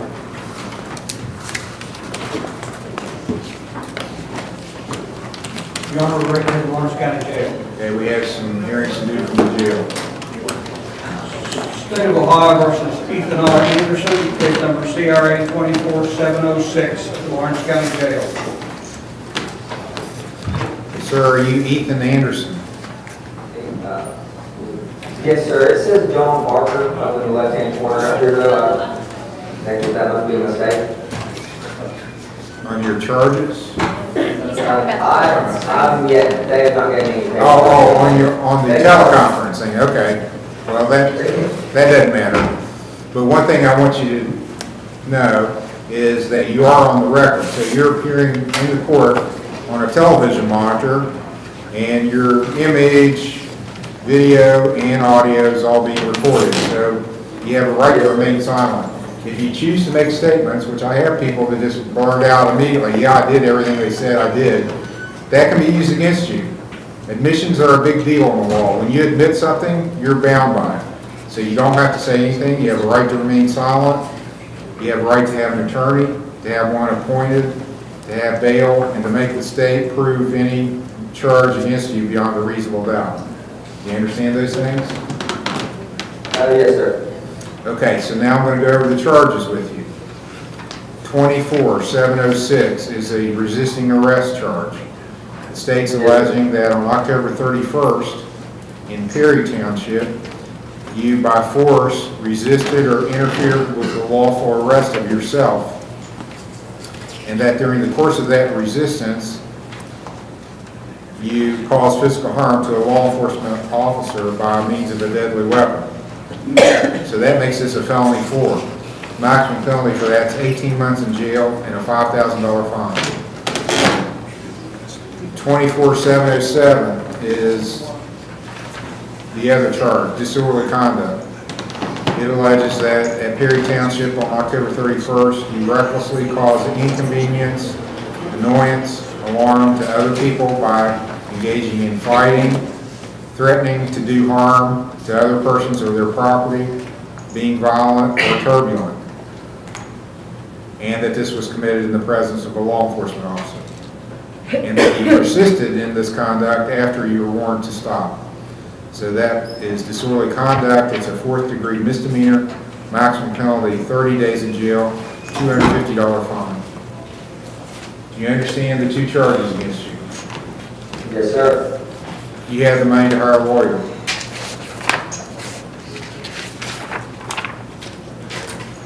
You have money with which to hire a lawyer. Sir, can you hear me? Yes, I suppose I have to make a couple of phone calls, but I will get a lawyer, yes, sir. Well, my question is more directed to you. Can be considered for a court-appointed lawyer, but I have to ask you about your financial circumstances if you want that.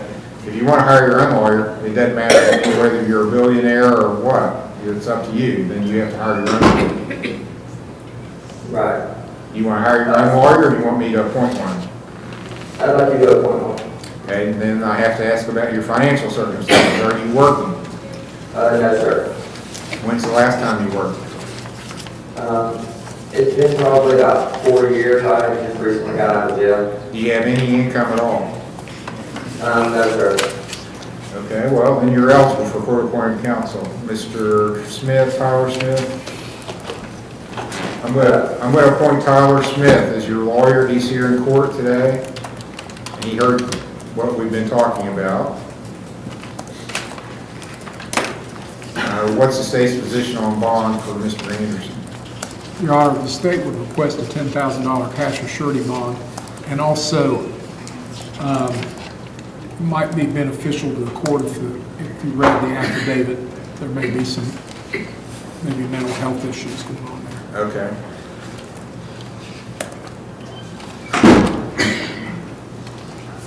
May I say something good? I would hold off until the judge reviews some stuff. We're just trying to figure out a bond first, okay? Here's what I would recommend. I'm going to set the $10,000 cash or surety bond that the state has recommended. I think if Mr. Anderson will vouch for what I'm about to tell you, it would be better that you talk with him before you put things on the record. So I'll let him call and talk to you. And then if there's something he thinks needs to go on the record, he can come back and we'll do it then, rather than you blurting it out, him not knowing in advance what you're going to say. Do you agree with that, Mr. Anderson? Mr. Smith. I'm sorry, Mr. Smith. That's Mr. Yeah. He's Mr. Anderson. Right. Do you agree with that? Yeah, Your Honor, I figured that's what you were going to advise anyways. I think it'd be best if I speak to him on the phone. All right, so your lawyer's going to call down, talk to you, Mr. Anderson, then if he wants to put something back on the record, he can do it. I'm setting your bond at $10,000 cash or surety. I will reconsider that if your lawyer wants you to, Mr. Smith. Then we're going to need to set his preliminary hearing, assuming he came in on yesterday, 31st. I'm here next Friday, Your Honor, if that's... So we'll set it for next Friday, the 8th, November the 8th. Preliminary hearing and pre-trial, 10 o'clock. You want the court's file? Yes, Your Honor. Mr. Smith? State of Ohio versus Charles Burks, case number CRB 24687, CRA 24686, and Chase Calvert is on deck. Charles Burke, yeah, that's Mr. Morford's case. It is Mr. Morford's. I believe that gentleman had been pink slipped. He still might be in the jail, but I believe he's being pink slipped to ADH. That's my understanding.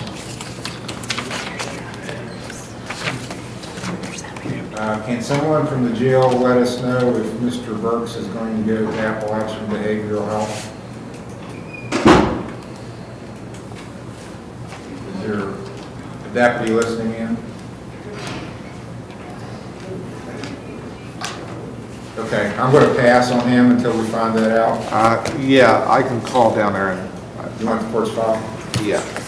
All right, we'll have you back if we need to then, Mr. Burks. I'm not going to go forward until we find out that information. State of Ohio versus Chase E. Calvert, case number CRB 24705, and Jonathan Cole is on deck.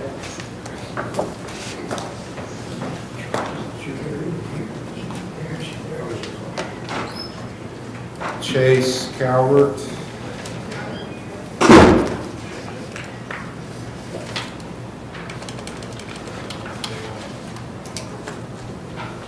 Okay, we need Chase Calvert.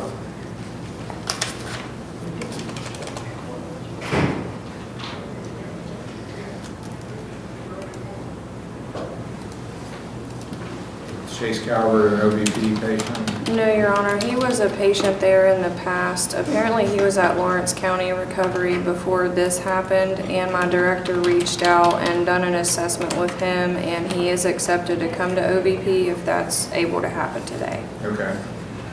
Thank you for that. Sir, are you Chase Calvert? Yes, sir. Mr. Calvert, I'm Judge Capper at the Lawrence County Municipal Court in Chesapeake. This is your arraignment hearing. You have a right to remain silent. You don't have to say anything, but what you do say is on the record and it can be used against you. You have a right to have an attorney, to have one appointed if you can't afford one, to have bail, to make the state prove this is one charge against you beyond a reasonable doubt. Do you understand those things? Yes, sir. You're charged with obstructing official business. It's alleged that on October 30th in Union Township, without the right to do so, you purposely prevented, obstructed, delayed a public official in the performance of their authorized acts or official duties. That's a second-degree misdemeanor, maximum penalty, 90 days in jail, $750 fine. You understand the charge? Yes, sir. How do you plead to it? That's not guilty. Do you want a lawyer appointed?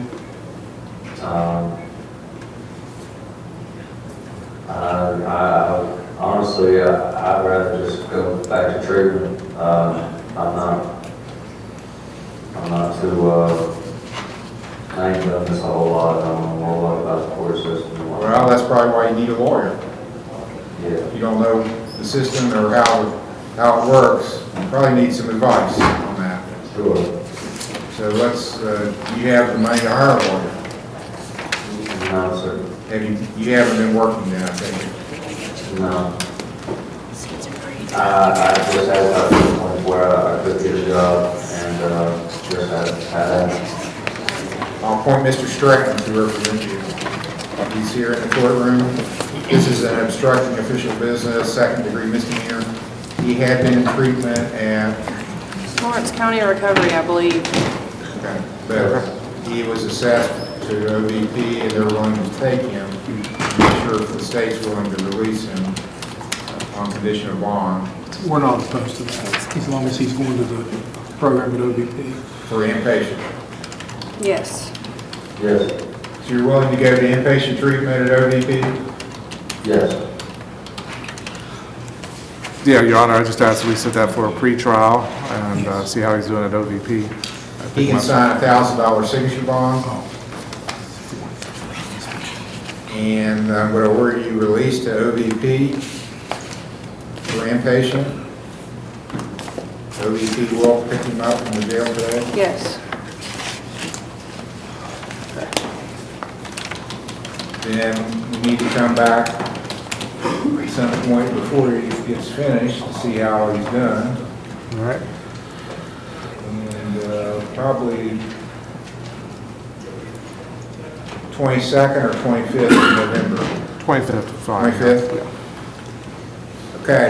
Mr. Calvert, what's going to happen? OVP's going to pick you up. You're going to go to treatment there today. You'll be living there. I'm going to see you before Thanksgiving, before you get discharged. Hopefully, they're going to come in and say, you've done great, and then we'll go from there, decide how we're going to go forward. But if you leave OVP, I'm going to issue a warrant for you. Part of your bond is that you stay there and get treated. You understand that? Yes, sir. Okay, November 25th will be his next hearing for a pretrial, 10 o'clock. Okay, thank you, Okay, Your Honor. thank you, Your Honor. State of Ohio versus Jonathan Cole, case number CRA 24-600.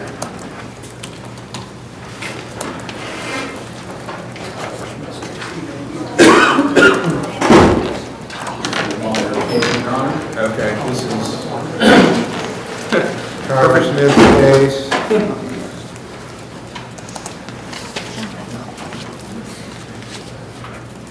He was discharged from RRS. Yes, sir.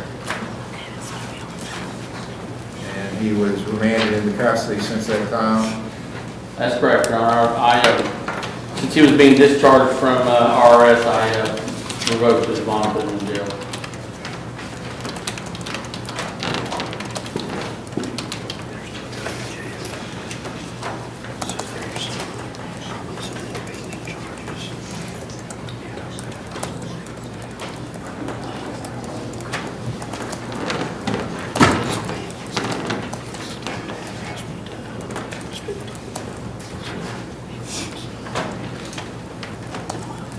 It's a felony.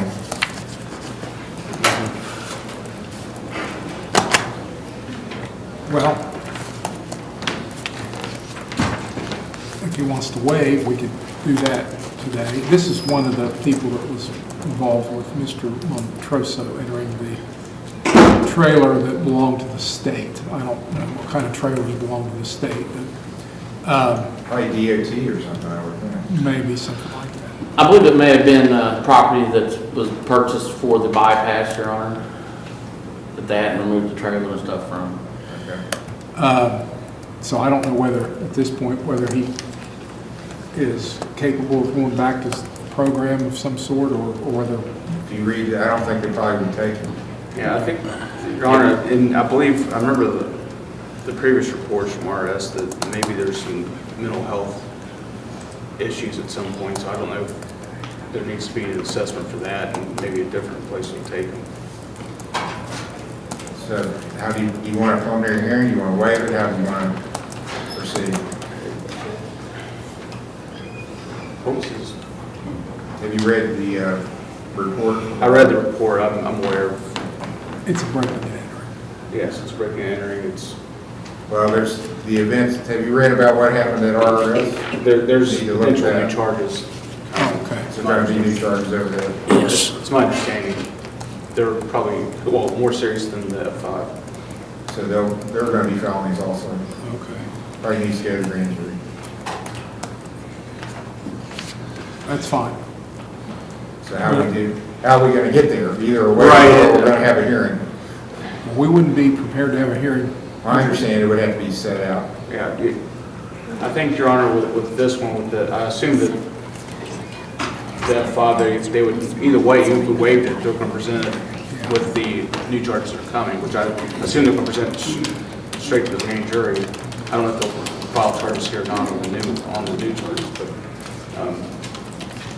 so that thing that's kind of to say, maybe we set the prelim, a hearing, and See at what that time, happens. See if the new charges are filed. see if they're filing, where they're going to, if they're going to file them straight to the grand jury, or they're going to come through county court, and that way we can handle them together, if it's going to come back here.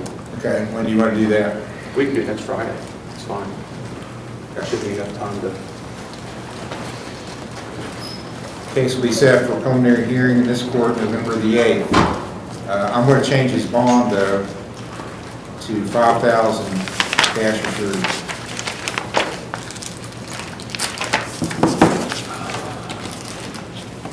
Be a $5,000 cash reserve bond on that. Would it be possible for him to be assessed for mental health? He may need it, even if he goes to the common police court. I think there might be, We wouldn't be opposed to it. I think it might be, if we had someone that could do that, I don't know. So if he did make bond, you'd have a place to. Talking about, well, they changed their names. Southeast Ohio Forensic Services. Is that the one in Cincinnati? Court Services? Is that what you're talking about, or just like PATH or something? He needs a mental health evaluation, I think an assessment. I'm not necessarily saying that he needs the NGRI or a commissary right now. I think he might have some mental health issues he needs. Well, Shawnee does that for the jail, I believe. Yes. I think that's fine. He just needs someone to assess him and then see if it comes back that he might have further, other issues, then obviously we can file a motion later on. But right now, I think that's, based on the prior reports from RRS, there's some questions about.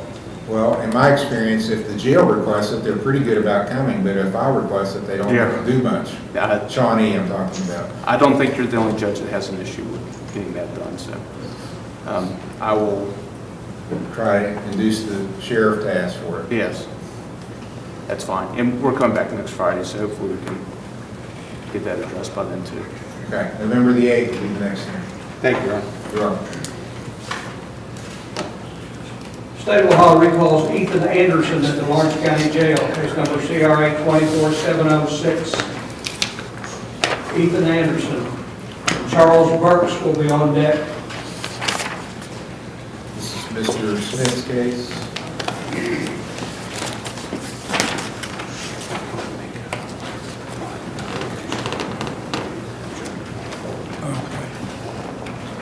And this is on bond? Or? This is on bond, Your Honor. I'll wait till he gets in the chair.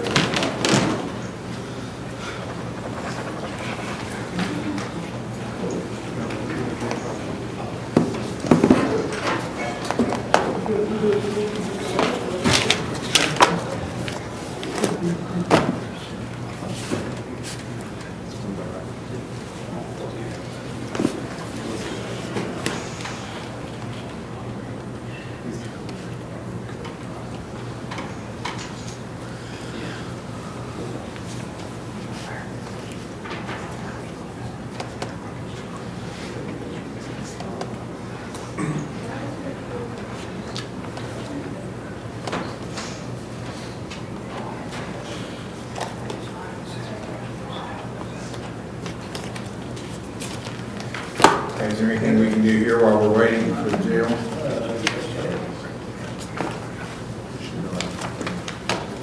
State of Ohio versus Jamie Allen Baker, case number CRA 24542, CRB 24542. It's Mr. Steyer's case. Your Honor, Mr. Baker's in the restroom, I apologize. All right, we'll recall that. State of Ohio versus Lisa Moore, case number CRA 24595. Mr. Steyer's case, pretrial. Your Honor.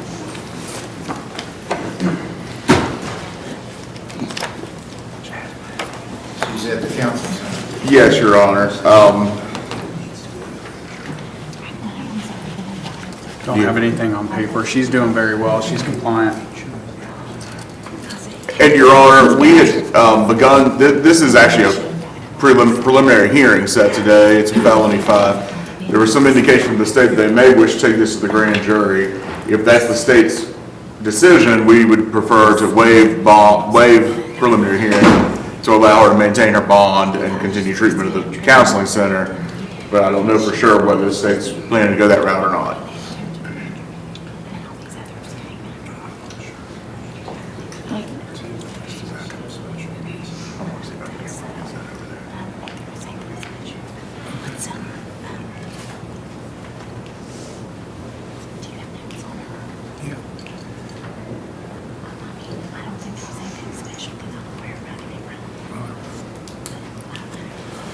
So we're going to go ahead and nolly this to the grand jury. Your Honor, I'd like to ask that she be given the chance to waive her preliminary hearing to maintain her bond. We don't oppose that. Okay. So, Ms. Moore, you're going to sign a piece of paper that says you give up the right for me to determine if the state really has enough evidence to take you to the grand jury. And the reason you're doing that is your lawyer rightfully says, you got a really good bond. You got a signature bond. You can't get a better bond than that. And if you go on and get indicted without waiving it, you could be required by the other court to post a new bond, which could be a cash or surety. And I want to caution you that I can't guarantee that won't happen anyway, but you have a better chance this way. Because one of the courts is now not honoring the bonds that are coming up. Oh, really? Yeah. Okay. Even if they show up? Correct. Even if they show up. So if you could sign it in here. But it's still a better chance this way than not. 50/50? More or less. Okay, I understand. Bad approach. Yes. So it's up to you. The best thing you can do is show up in court when you're asked to down in Ironton. So Mr. Steyer can explain how you can do that, but if it was me, I'd keep checking to see when I got indicted, and I would call them and say, hey, I want to show up, tell me, and I'll be there. So they can't make you post a new bond, or I guess they still can, from what you're telling me. But less chance that they're going to do that if you show up voluntarily. I'll be up there. I accept the waiver, case is bound over to the grand jury. Reach out to the case management, let them know what's going on. Best thing you can do is to stay at the counseling center and get good reports. Do you do that or do State of Ohio recalls Ethan Anderson from Lawrence County Jail. Charles Burgess is on deck.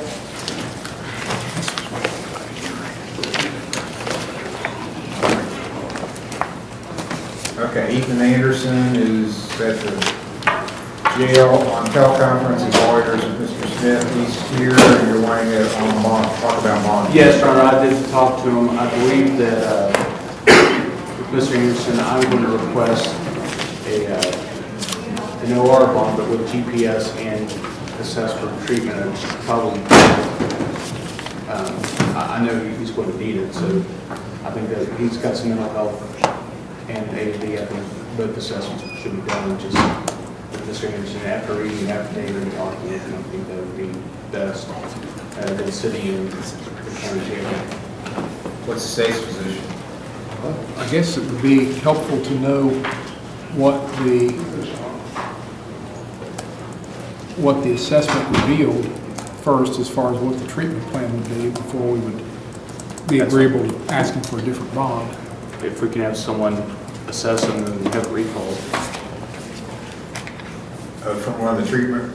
Yes, if that would. You're talking about outpatient then, or? I'm just, whatever they think he would need, I don't know. I mean, I think he needs to be assessed. Whether it's inpatient or outpatient, it'd be up to you. Is this totally mental health, or is there substance abuse issues? I'm not aware of substance abuse, but he's nodding his head yes, so I think it might be. Is it both or just mental health? Okay. It says mainly. Mainly, well, if someone calls and assess you for alcohol and drug and mental health, you need to be completely honest, and then, you know, if you've had any in the past, you need to let them know. I think we should just assess for all of it. Have you been to treatment before, Mr. Anderson? Yes, in the past, I've been to treatment. Where did you go to treatment before? It was in the South Point. What's the name of the agency? It was Bethesda, and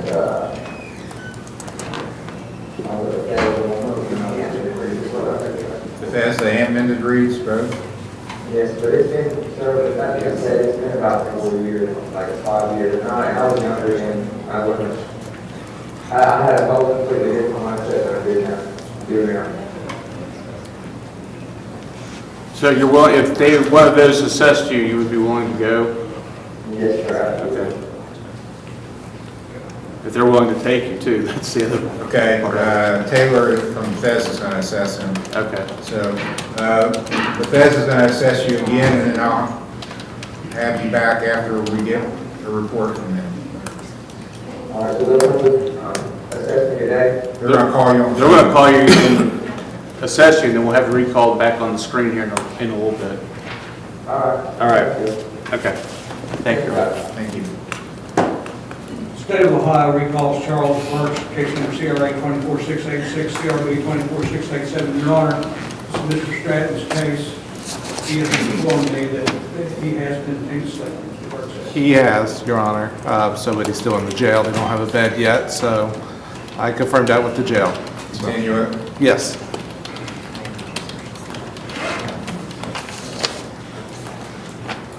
November 18th? Yes.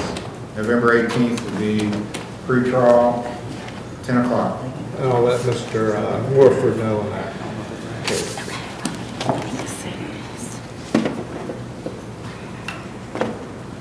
Okay, that's all. All right.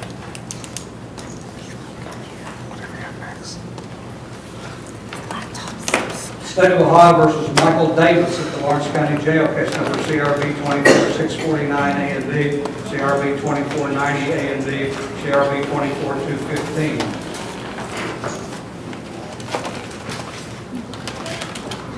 This is Mr. Steyer's case. Your Honor, we have accepted him in treatment. He was very adamant about not doing inpatient or going into recovery housing, that he would like to do outpatient. He doesn't get to decide. And Your Honor, I explained to him when this, I guess not when it started, but the last time we were here, that he's gonna have to do what's recommended to be done. So, I mean, if this recommendation is outpatient, then that's fine, but if the recommendation is inpatient, then he's gonna have to do inpatient. Or I would assume, I guess I'm not the one to say it, but I would assume this court's position is gonna be he can sit in jail if he's not gonna do the treatment that's recommended. Mr. Hill. I just don't have a drinking problem like I used to have. It's already been to inpatient and everything is what I'm saying. I've been doing pretty good because I don't drink nothing like I used to at all. I mean, if I did, I would say I did. OBP, OBP, that was clean.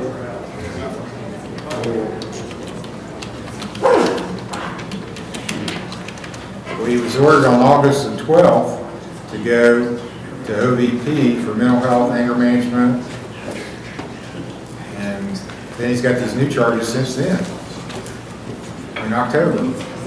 Well, OBP had been messed up all together a few weeks ago. It's about to drop me down there, going every, once a month. And, my county, I guess he didn't know that. I've only seen the lady like 3 times since I was going there. And I've been going there since, back in April. Sir, I'm not sure you're helping your situation. Let's hold off for just a moment. Is the recommendation inpatient or outpatient? Outpatient. Well, if the recommendation's outpatient. I don't think I recommended your agency anyway, did I? You are who he was referred to, yes. Okay. I'd like to get a report from OVP because he was just ordered to OVP in August. He was doing outpatient with OVP, and then there toward the end, he stopped attending his appointments, so he was discharged from our outpatient program, just maybe. I was having trouble getting my medicine, so, my Vivitrol and everything that I needed. Who was giving you Vivitrol? OBP, and then they just act like they just stopped sitting, like they wouldn't, like the doctors be standing in the hallway, like, I don't need nothing from you. I'm like, no, I need something from you. Like I need my medicine. Okay, I want a report. I want a written report from OVP before. They think I want some boxing and stuff, but I'm not. Okay, we'll recall. I want a written report from OVP. Thank you, Your Honor.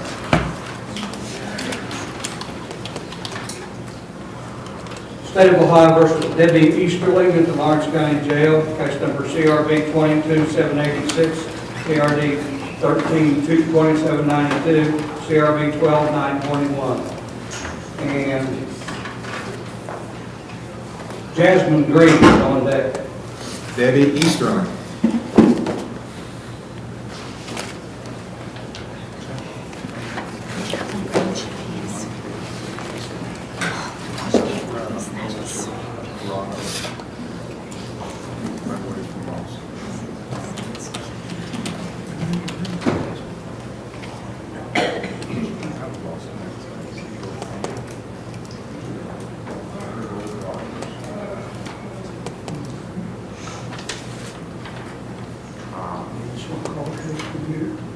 Yeah.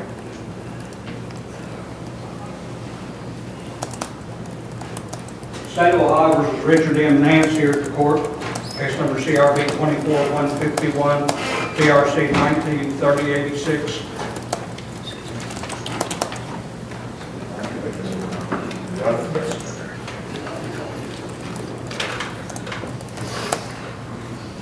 This is Mr. Steyer's case, pre-trial.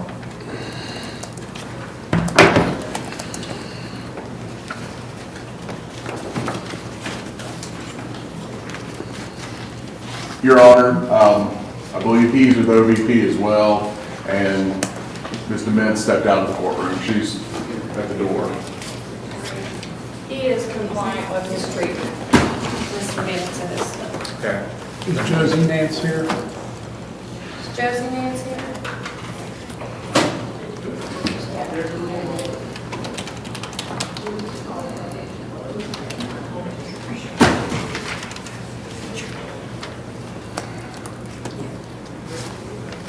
Okay, how's the state warrant proceeding? We are okay with Mr. Nance continuing in his treatment. And our last report from the alleged victim was that things were going fine. Is there a time frame for completion expected? Not currently. He was moved down to bi-weekly appointments, down to monthly appointments. So he is progressing in his treatment, but he has not completed yet. Then I figured there's probably not much point in coming back any sooner than about a month or so, but I'd leave that to the court's discretion. December 13th. I'm available that day, Your Honor. Okay. Mr. Nance's cases are all set for December 13th for pre-trial, 10 o'clock. Thank you, Your Honor. You're welcome. State of Ohio versus Jasmine Green. Thank you. Jail, case number CRB 24700. We haven't done Debbie Eastern I'm sorry. This is Debbie Eastern. Debbie Easterling should be the case to be called. yet. Debbie Eastern, Debbie Nance.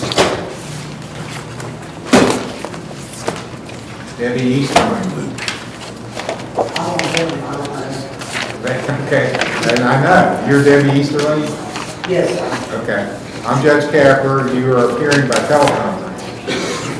You can hear me okay? Yeah, I can hear you. Okay. Well, it looks like you got a warrant for not coming to court when you were supposed to. It's alleged, and there's 3 files here.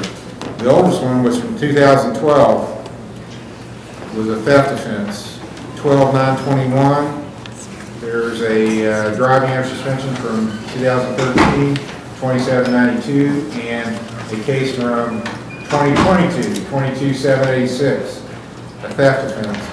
And it's alleged you had review hearings on all these on July the 10th, 2023, so over a year ago, that you didn't show up for, got a warrant, and that's the allegation why you're in custody now. You got picked up on the warrant. It took a while, but now you're in jail. Do you admit or deny you missed your hearings? No, sir, I do not. Do you not what? Deny that I missed my hearing. Okay. I missed my court date. Do you have a good, emphasis on the word good, explanation for not coming to court when you were ordered to? I didn't have no transportation to get up there. I know that's not an excuse, but It is not an excuse. It might be an excuse for that day, but not for, we're over a year now. And when you don't come to court, what happens? I end up with a warrant, I end up in jail. Yeah. That hadn't been bothering you for the last year, that you could get picked up on the warrant? Yes, sir, it has. And you live in Ironton, right? Yes. How long you been in jail now? Since Tuesday. Ooh, you got picked up on a bad day. That's a bad day to get picked up because we don't have court till Friday. So you sat there most of the week. Well, here's our 2 options. I can go through and add everything up and just give you jail time, and you can lay it all out in jail, or you can promise me that you're going to come to court when I set future dates. I'll be there. Okay. Promise.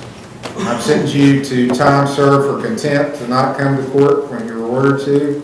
I'll release you, and we're going to try this again. So let's make it easy to remember. December the 2nd is going to be your next hearing. That's the first Monday in December. When is it? When is it you got to come back to court? December 7th. 2nd. December 2nd.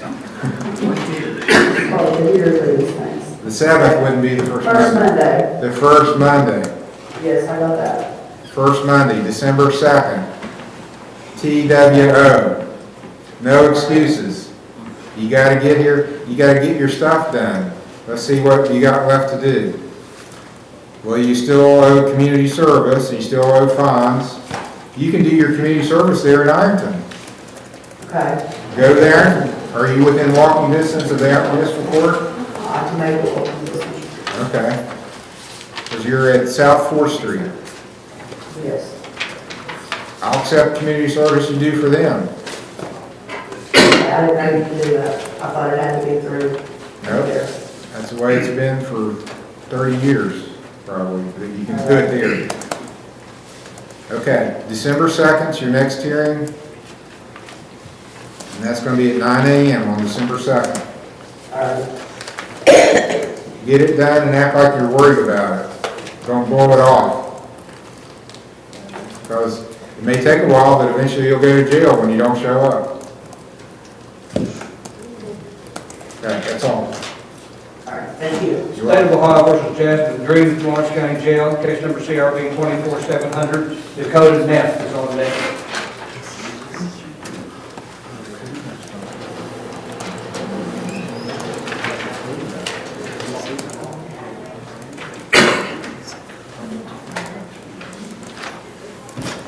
Okay, ma'am, are you Jasmine Green? Yes. I'm Judge Capper. This is your arraignment hearing. You have a right to remain silent. You don't have to say anything. You have a right to have an attorney, to have one appointed, to have bail, to make the state prove this charge beyond a reasonable doubt. Do you understand those things? Yes. You're charged with domestic violence. It's alleged that October 30th in Windsor Township, you knowingly caused or tried to cause physical harm to Alicia Cado. That she either lives under your roof with you or is a member of your family. Maximum penalty for this is 6 months in jail, $1,000 fine. Do you understand the charge? And do you understand the rights I explained? Yes. How do you plead to this charge? If you don't know what to do, you should enter a not guilty plea. I was going to drop the charges. I'm not talking to anybody, so I don't really know what I'm supposed to do. Well, she got charged too, so I think she entered a not guilty plea. Not guilty. Okay, not guilty plea is entered. Do you have a lawyer? Or, can you afford a lawyer? I don't even want to play. Do you have a job? Yes. What do you do? I'm tool at Dollar General in Huntington. Paid by the hour? Yes. How much? $11 an hour. How many hours a week? Right now, I'm only working 15. Okay, you're entitled to a court-appointed lawyer. Who's representing Alicia Cado? I am, Your Honor. Mr. Stratton. Okay, Mr. Smith, I'll appoint you. Yes, sir. For Jasmine Green. Okay, I'm appointing you a lawyer. He's here in the courtroom. Mr. Smith, Roger Smith. I think the state, are you going to agree to an OR bond? We don't have a problem with an OR bond, and Do you have a holder from anywhere else, or? Ms. Green, do you have a holder from some other court that you know of? No, I've never been in trouble before, so I don't have anybody or anything set up or anything like that. Okay, I'm going to let you out on your signature. Your promise to come to court. You know where the court is in Chesapeake? I physically haven't been there yet, but I'm sure wherever she went, it's the same address. It'll be on the same paperwork. I can be there. Okay, it's on County Road 1 across from the flea market. Okay. And was there a protection order? there was one issued in the other case, so probably, we would ask for one in this case too. I don't know if Ms. Corrado is still here. She's still here, she leaves? She left, Your Honor, but she did indicate to me that she's living at another residence, so we have no problem with her. That's what I was going to ask. If she gets out, she could go back home. The grandmother's not there. Okay, you can go back to the residence, but you're ordered, while court's pending, to stay away from Ms. Corrado. And when did I set the hearing date on that? The 18th. The 18th? That's a good day for me, Judge. November the 18th is going to be your next hearing. Ms. Green, do you have a telephone number I can call you at when you get out of jail? Yes, 304-544-5699. 2399. 2399. And I would just need the time about that, because my work, 10 o'clock on November the 18th when you got to be in court. 10 a.m. At 9 o'clock? 10. It wouldn't hurt to be here at 9, but 10 is when you, Okay. no later than 10. I'll give you a call. We'll discuss the case in private, okay? Okay. So I'm getting released today? You are. Okay. State of Ohio versus Dakota Freeman, Lawrence County Jail. Case number CRB 23609, CRA 23610, CRA 24685, PRD 212027. Your Honor, I understand the prosecutor has some, was going to discuss with the victim on this case. Don't think that's been done yet. Mr. Hill, did you? George Thompson. This is Mr. Stratton's case. It's set today for pre-trial.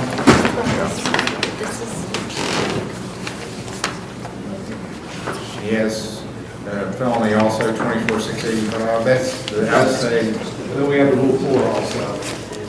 Effort. Yes.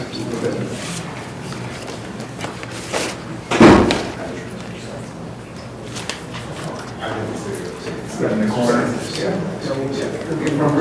We'll get him from the finish.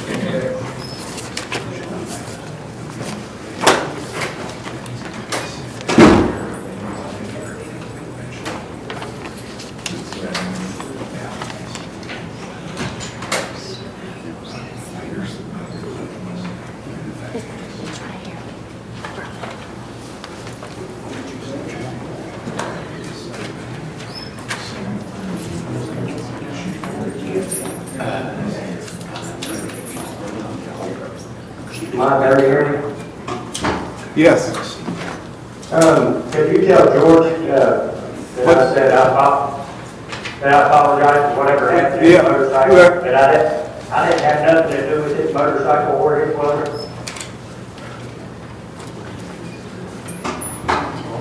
Well, we wanted to resolve it here. This is the amount of restitution. We make it a misdemeanor. And then he can waive and go to West Virginia. Misdemeanor felony? Yes. Okay. Criminal damaging, I don't know which, whatever we have in charge of.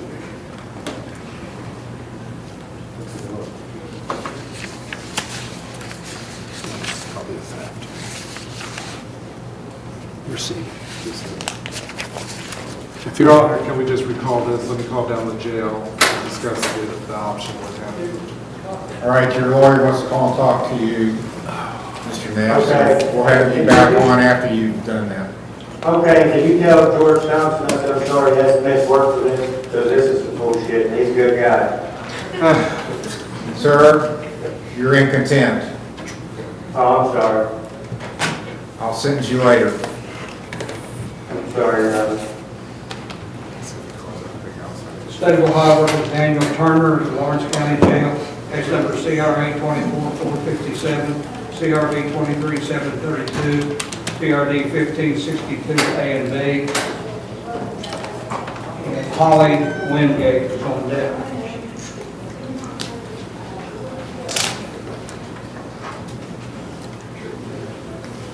Sir, you're Daniel Turner. Sir. He was supposed to be with QRT at one point. You- I think I talked to him at one point. And then he didn't show, he had a hearing on August 30th that he didn't show up for. I don't think he was interested. All right, Mr. Stratton's the lawyer. So we need Mr. Stratton in the courtroom.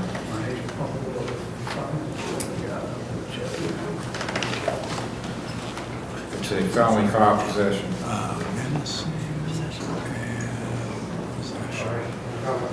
Yeah, I looked at it, it's, I'm sorry, Your Honor. sorry, I'm going to do it, my uncle said he got, he's in stage 4 cancer. This is, you wouldn't have known it, it's not on the docket, he got arrested on a warrant for failure to appear. He had a preliminary hearing on August 30th. He didn't appear for, there was some indication he might be referred to PRT, apparently that didn't happen or he wasn't interested. I'm happy to talk to him again, Your Honor, see, but if I'm not mistaken, did he live in Huntington and he had no way? I didn't hear who this was, Your Honor. Daniel Turner. Oh, Daniel Turner. Well, I'm happy to talk to him again, Your Honor. He's got some old charges too. Looks like Is there any way I can walk out of here today, or? Let me just bring up my notes on that. we will discuss that later. You want to recall that, Your Honor? We'll recall it after you talk to your lawyer and the representative from PRT. He has a bond up, which I think we missed. State of Ohio versus Holly R. Wingate, case number CRB 24704, and Jeffrey Holly is on deck.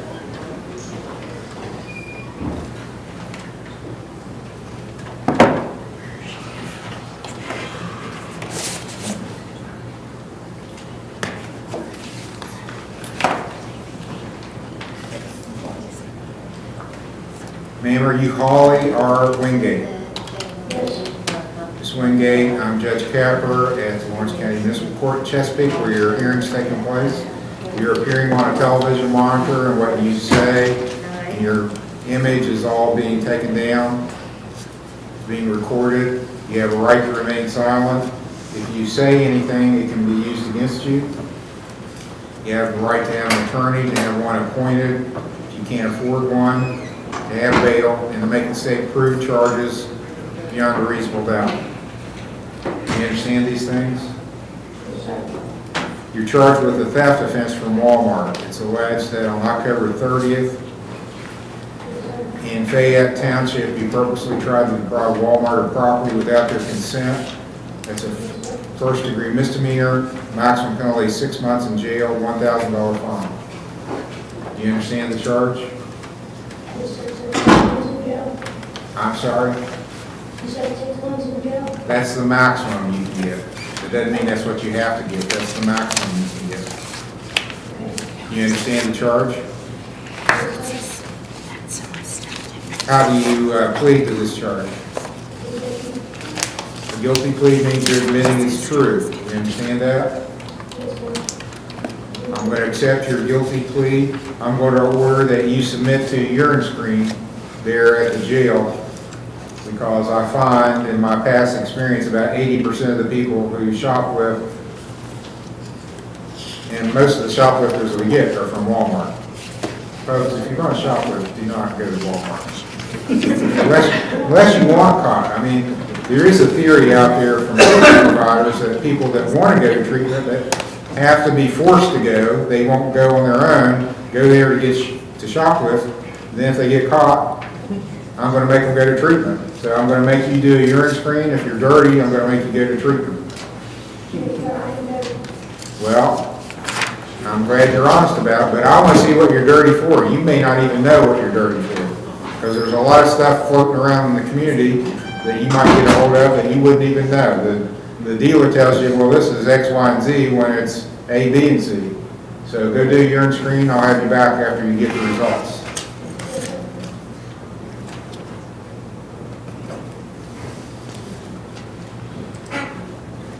State of Ohio versus Jeffrey Holly, case number CRA 24698, A and B.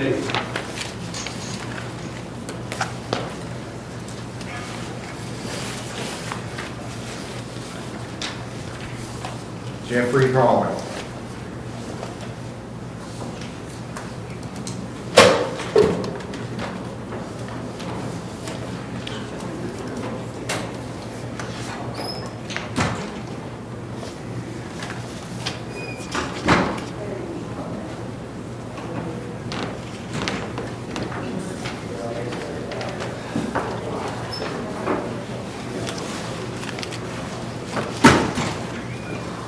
We have one here.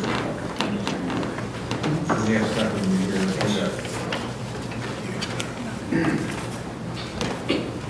State of Ohio versus Melissa Van Horn here at the court. Case number CRA 24708. Mr. Hawley, I'll come back to you in a minute.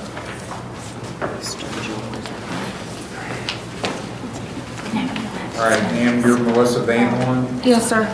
Bailiff's going to serve you with a copy of the charge. It's obstructing official business. The state's followed charge alleging that on October 28th in Rome Township, without the right to do so, you purposely prevented, obstructed, or delayed a public official in the performance of their official duties. That's a second-degree misdemeanor. Maximum penalty is 90 days in jail, $750 fine. Do you understand the charge? Yes, sir. Do you understand your rights? Yes, sir. How do you plead to this charge? Not guilty. Do you want to be considered for a court-appointed lawyer? I'm trying to get a lawyer. Okay.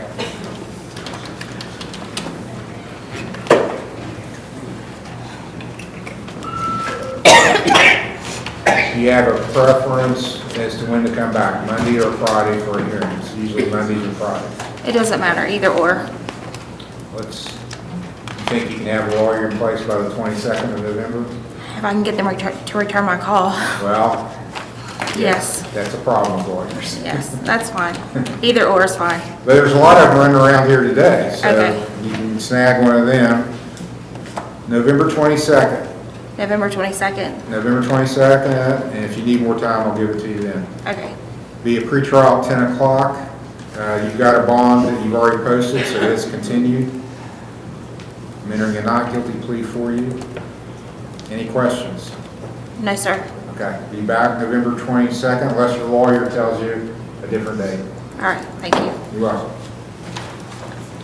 Okay, Jeffrey Hawley is at the jail by teleconference, 24698 A and B.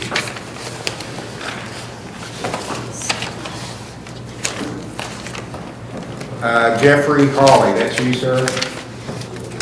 Mr. Hawley, I'm Judge Capper at the Lawrence County Municipal Court in Chesapeake.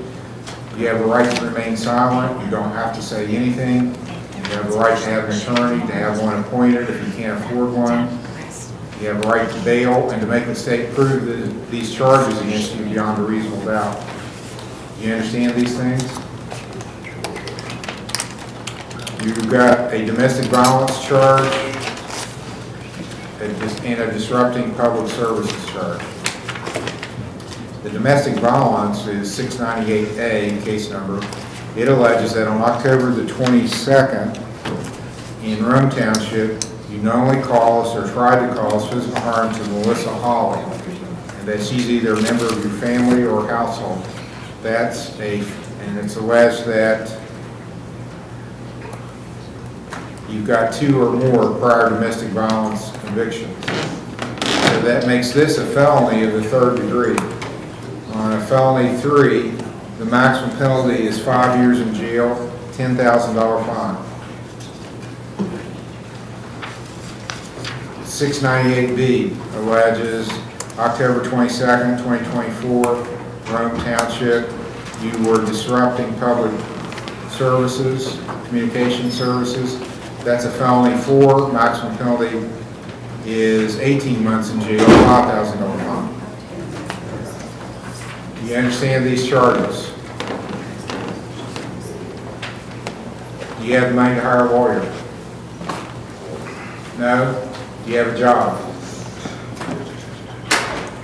Do you have no income?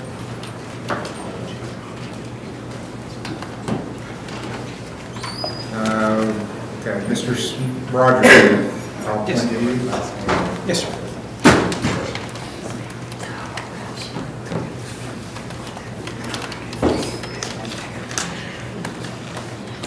Do you live at County Road 66, Proctorville? Do you live there with Melissa Hawley? Do you have another place you can go other than with Melissa? Where would that be? Where do they live? I can barely hear you. Can you speak up? Move the microphone a little closer to you.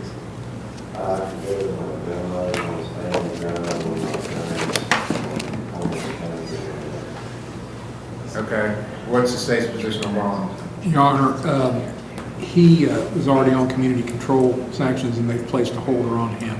Okay. And our recommendation for bonding this matter Is this one you're going to take on with your injury then? Yes, 25,000 cash or surety. Okay. So, case is not staying here, we'll set a 25,000 cash or surety bond. And a protection order, Your Honor.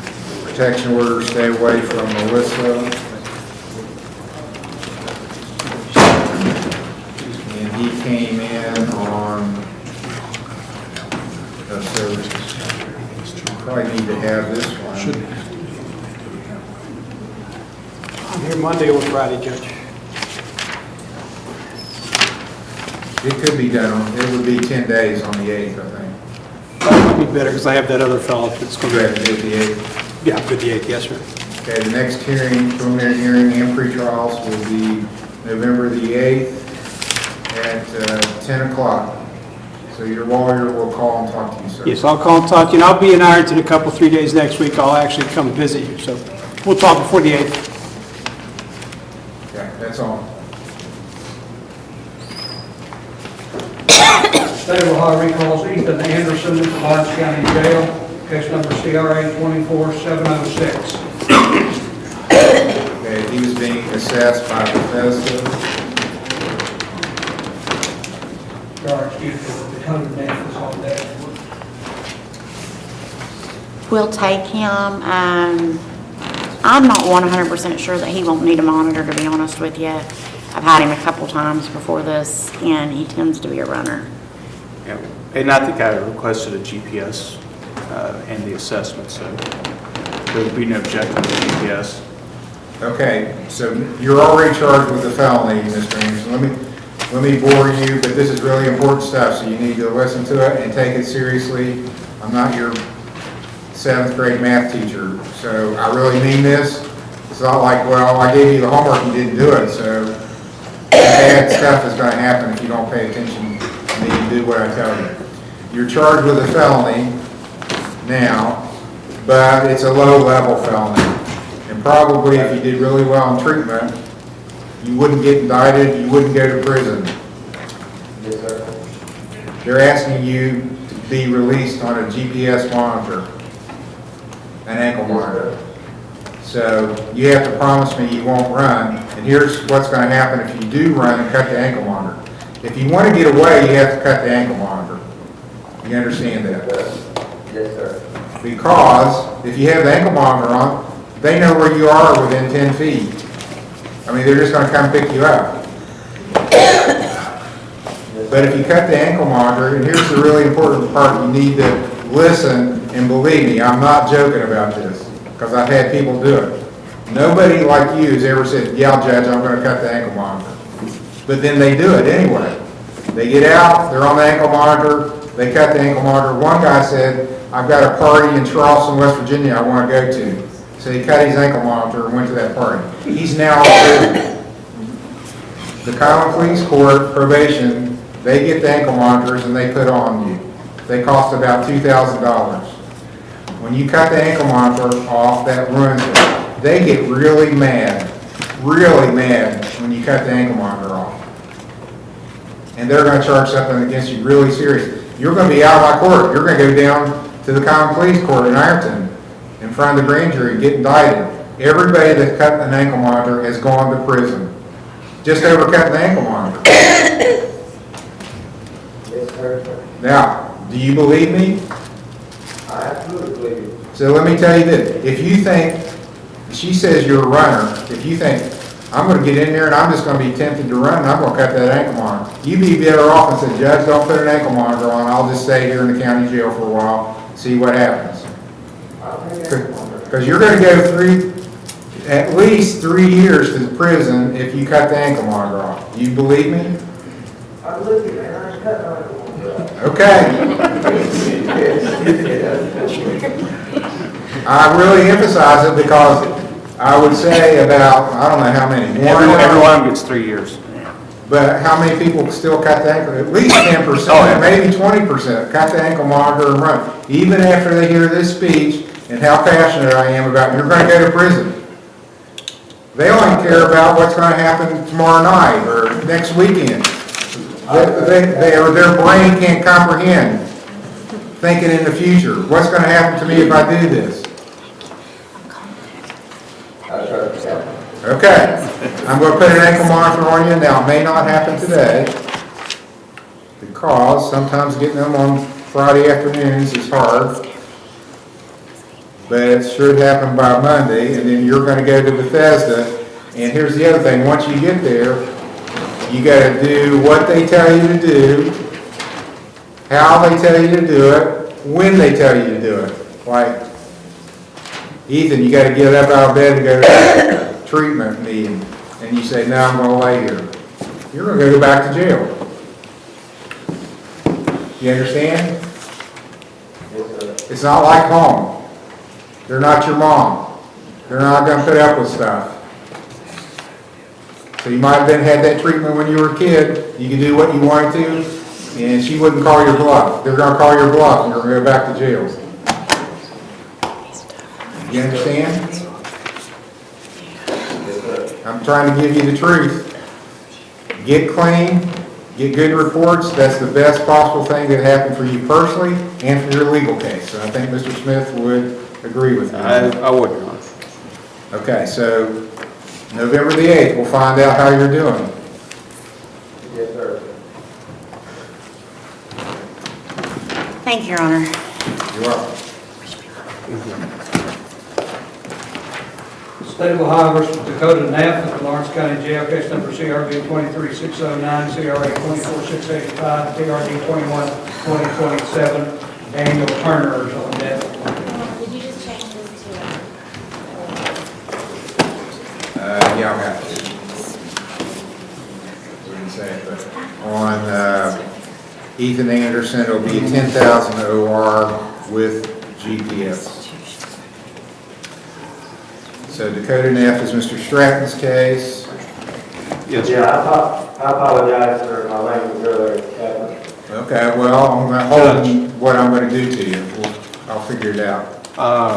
Judge Capper. Your Honor, we're going to plead to a misdemeanor receiving stolen property, agree to restitution of $500.83. And he also, I believe, has already waived extradition. If not, we'll do that today. Okay, so that takes care, we got 2316, 23609. 610 was a felony receiving.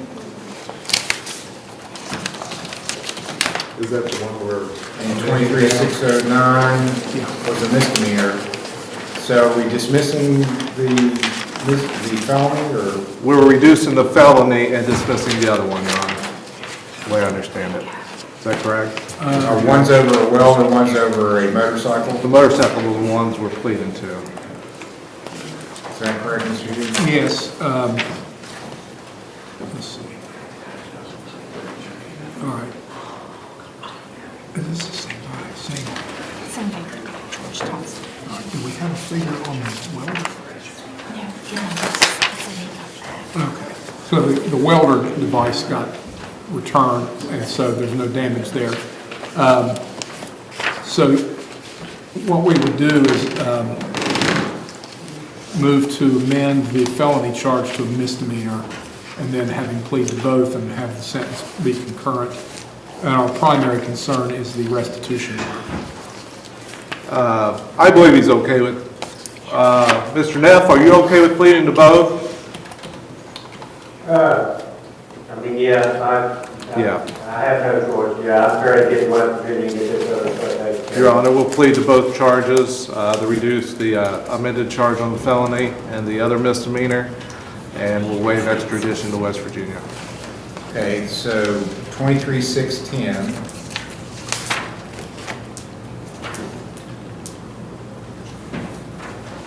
$610. What was the next one? Is amended to an M1 receiving. So I think it's still, make sure, it's still the same case, or statute number, I believe. Yeah, same statute number, it's just an M1 rather than F4. So he's pleading guilty to that. Yes. He's pleading guilty to 609, which was the welder, which is a misdemeanor receiving. Yes. Yes, Your Honor. Is that correct, Mr. Neff? Yeah, I'm just ready to get it over with. Okay, on 609,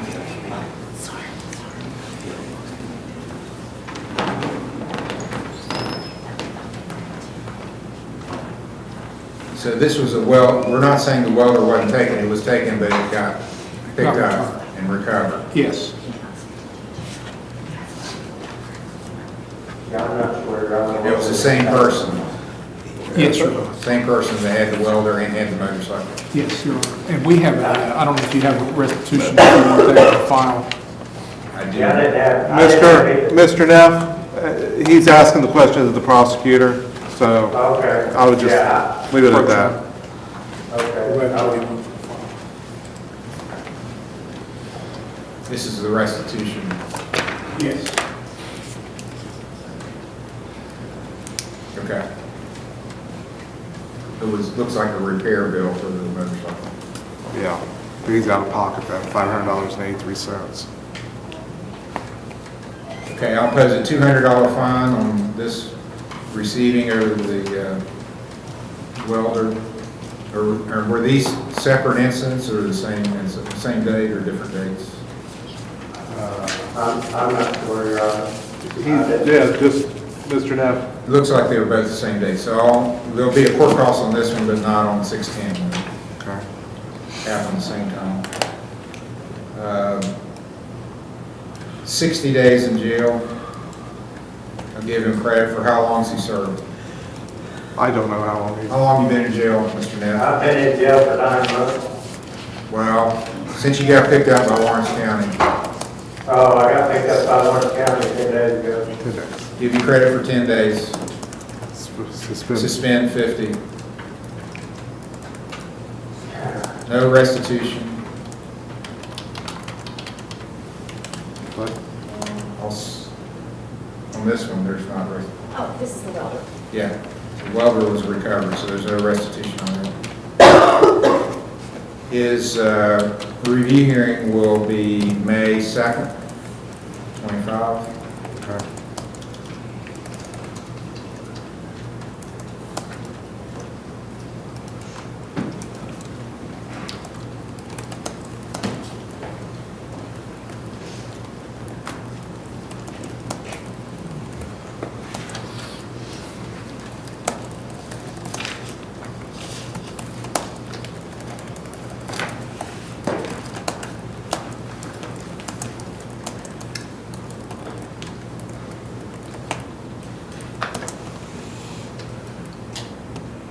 What's the probation?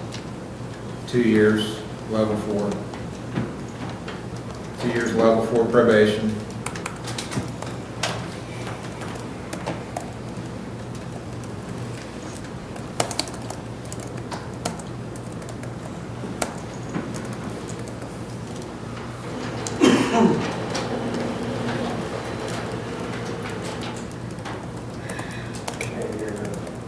There's nothing happening. She's typing up your entry.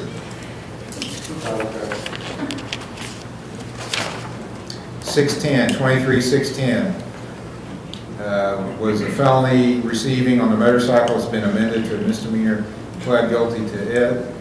I'll impose a $200 fine on it, no court costs because that was assessed on the first case, 60 days in jail, 50 suspended, credit for 10, and these will run concurrent. Also, $500.83 in restitution to George Thompson. I think that, yeah, George Thompson's correct.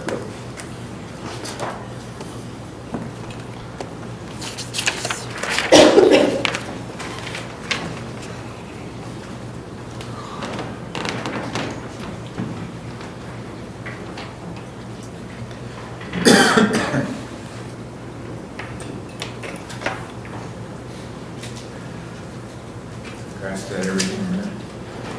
Did we already waive extradition to West Virginia, Your I Honor? don't think so. I don't have a waiver. And we'll do that today too, we'll waive. Okay.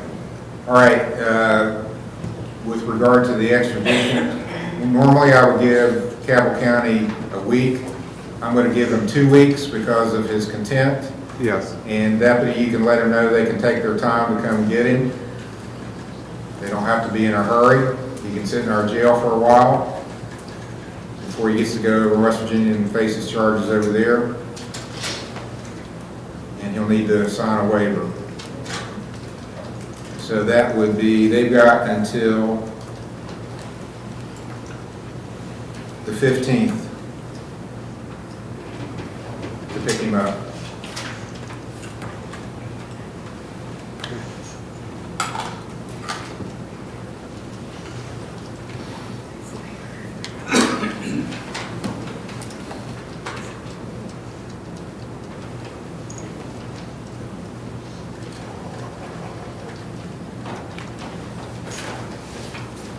And then the other case, the driving under OVI suspension hold case is set. I'll set it for review hearing the same date as the other cases, which was May 2nd.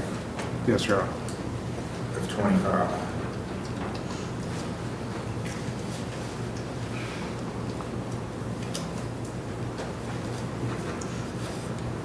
All right.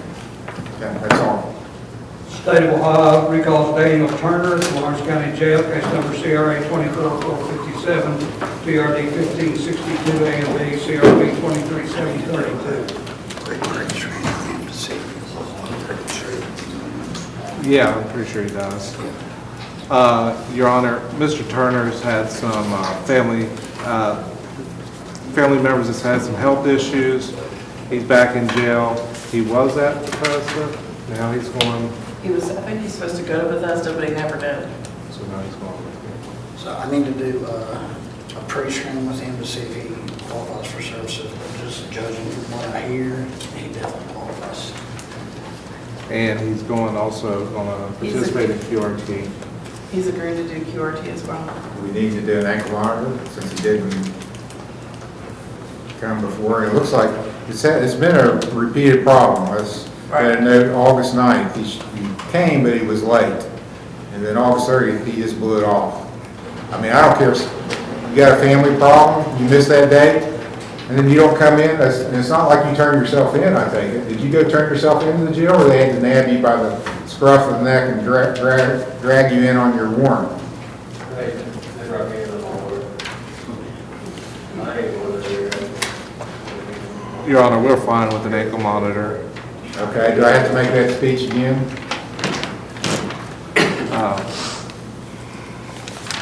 Everybody is saying no. Oh, everybody's here in court saying no, please don't make that speech again. You heard it? I've heard it. About going to prison if you cut the ankle monitor? Yes, sir. Okay, it's a real thing, I'm not joking. I believe you. Okay. I also let him know, Your Honor, he doesn't need to be released to treatment. Yeah, you gotta go to treatment, straight to treatment. You're not going home, you're not going to the fair, you're not going anywhere before you go to treatment. He understands that, Your Honor. We talked about that. Okay, so I'll, Did they come get me today? well, probably not, because from my experience, ankle monitors don't go on Friday afternoons. I don't know how many we have either, Your Honor. There may not even be one available in the box. So you go when you get the ankle monitor. And it's not, I can almost guarantee it's not gonna be today. Change your mind? No. No, Your Honor. Okay. We want to put this back on for Monday just to make sure. Your Honor, I am not here Monday. You're not going to be here Monday? Yeah. Okay. We can do it on Friday if you want. Okay, just to make sure he's not sitting in the jail all the time? Right. Okay, I'm going to put it on, but ordered, released on a 2000 OR for inpatient, right? Yes. Inpatient treatment with GPS. So next hearing is November 8th. I was told that trial's only going to last 4 days, so. Okay, so you should be here. I will, yeah, so. It is going to happen. It is, absolutely, yes. Okay, Yeah, well, good luck with that. It's, Sometimes trials last longer than you think they're going to. yeah. Gentlemen, we still have one more to tell you, we're not ready to recall it. Okay? That's all for you, sir. I did, yes. Thank you, Your Honor. You're welcome. State of Ohio versus Otis L. Sexton, case number CRB 24539A and B, and CRB 24538, State of Ohio versus Denise K. Sexton. Your Honor, Mr. Sexton is appearing by video from River City Corrections. He's in the yellow there. So. Okay, and Denise Sexton is Mr. Steyer's case. And she doesn't appear to be here today, Your Honor. Not here? No. No explanation? No, I don't. She's been pretty good about getting in touch with me in the past, so I would ask for a continuance. I'm here next Friday.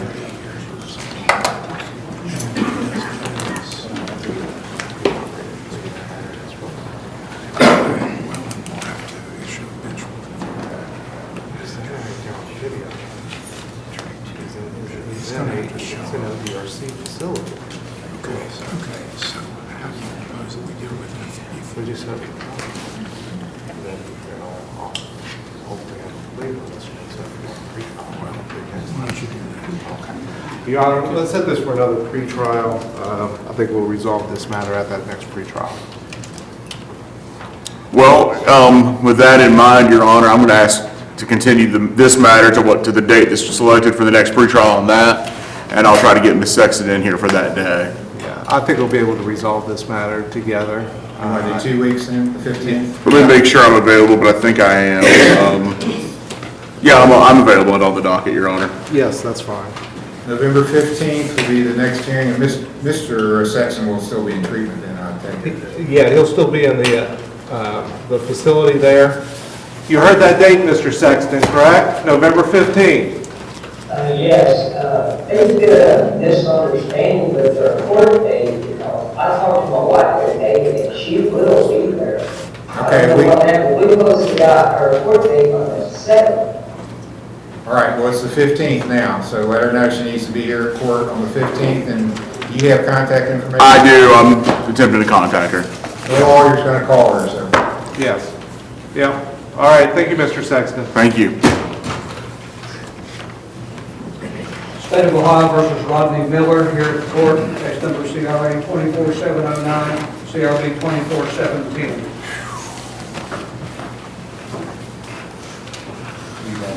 Yes, sir. And sir, you're Rodney Miller? Yes, sir.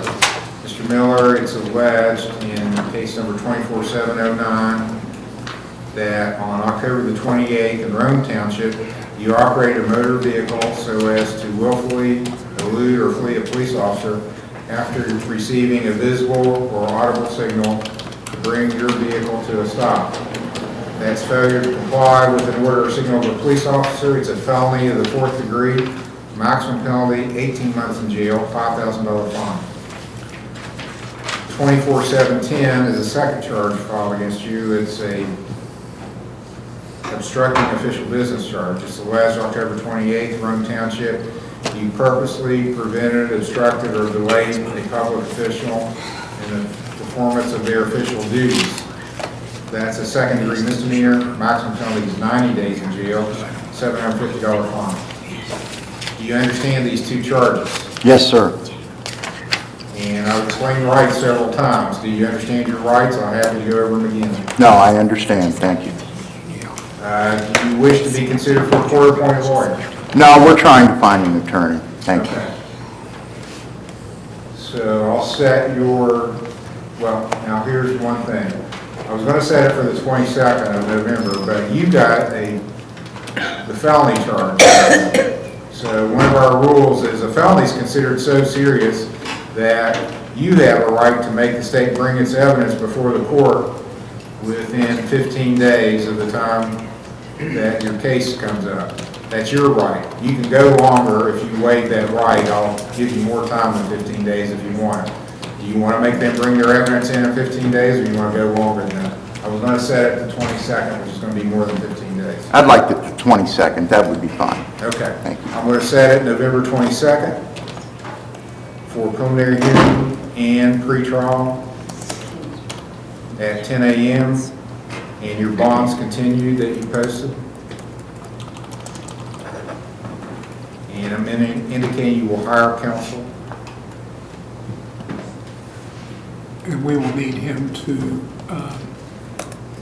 sign a waiver to the time waiver.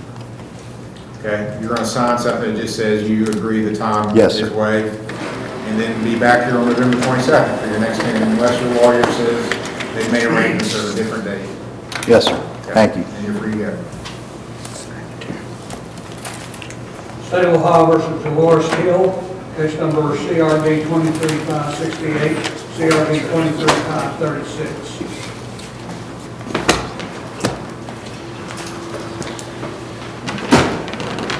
Your Honor, this is one Ms. Hill, I guess, called the court this morning. Her car is broken down. She's, And my notes were we were possibly going to finalize everything today. I know. I just asked if maybe we can get her in Monday or Friday, whichever. Friday preferably, because I've already have cases that day, but I mean, if I have to come Monday. That's fine. Okay. Even better. November the 8th. All right. November 8th at 10 o'clock. All right, thank you, Your Honor. You're welcome. Who was that? Can you do it? Well, she didn't show up.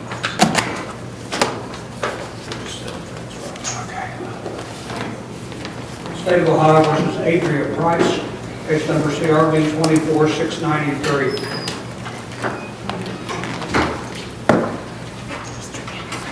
This is Mr. Smith's case, except for pretrial.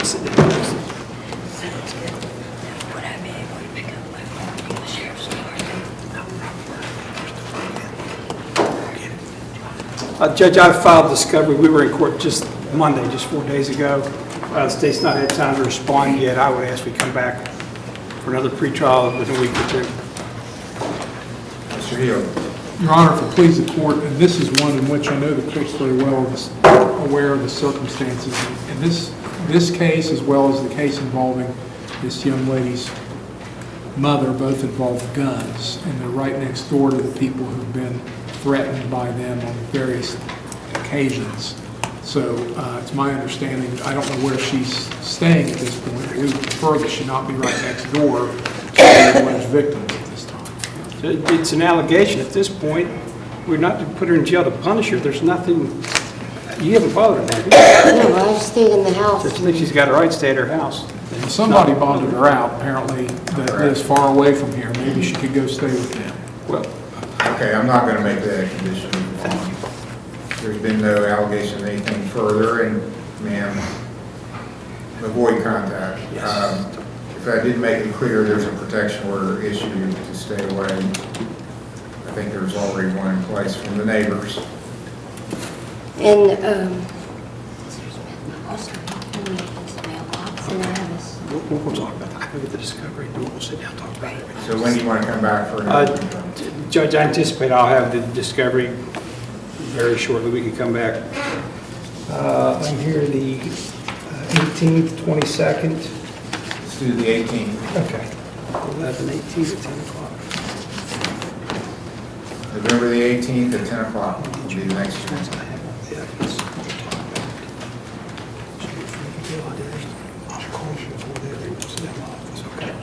We'll talk about it.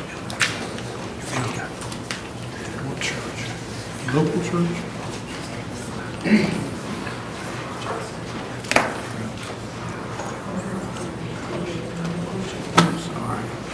State of Ohio versus Mark L. Blackburn, case number CRB 24364. Mark Blackburn.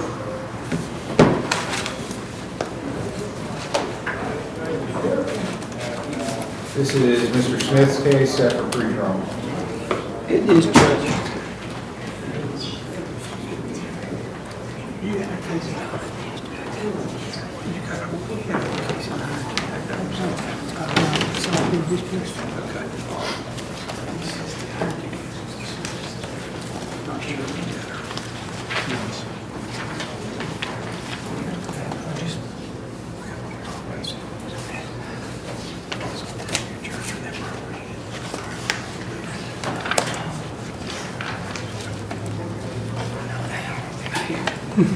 Abrams.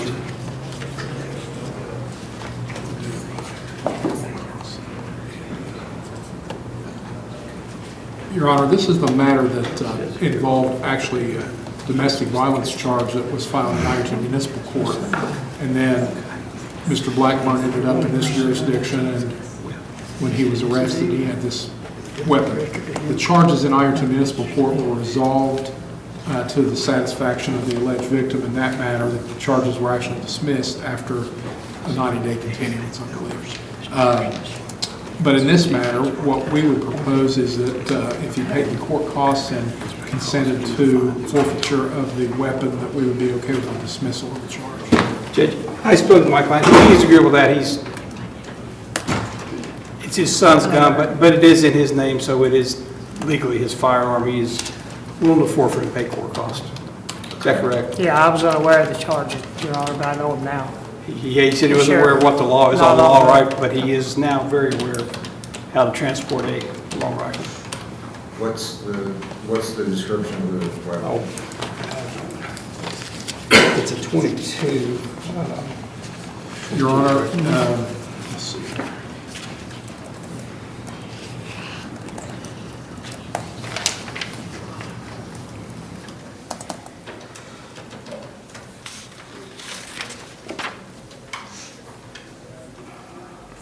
I do not see a serial number in the complaint. Let's say it's here somewhere.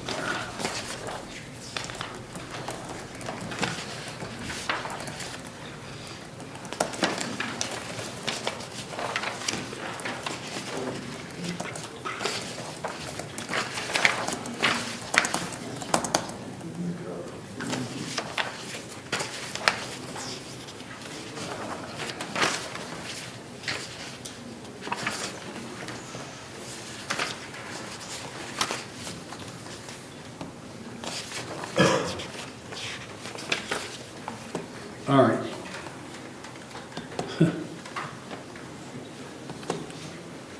M&P 15-22. 15-22. M&P 15-22. Serial number DEH 0405. And then the magazine. I guess it's, the handwriting's not real clear, but that's what it would say.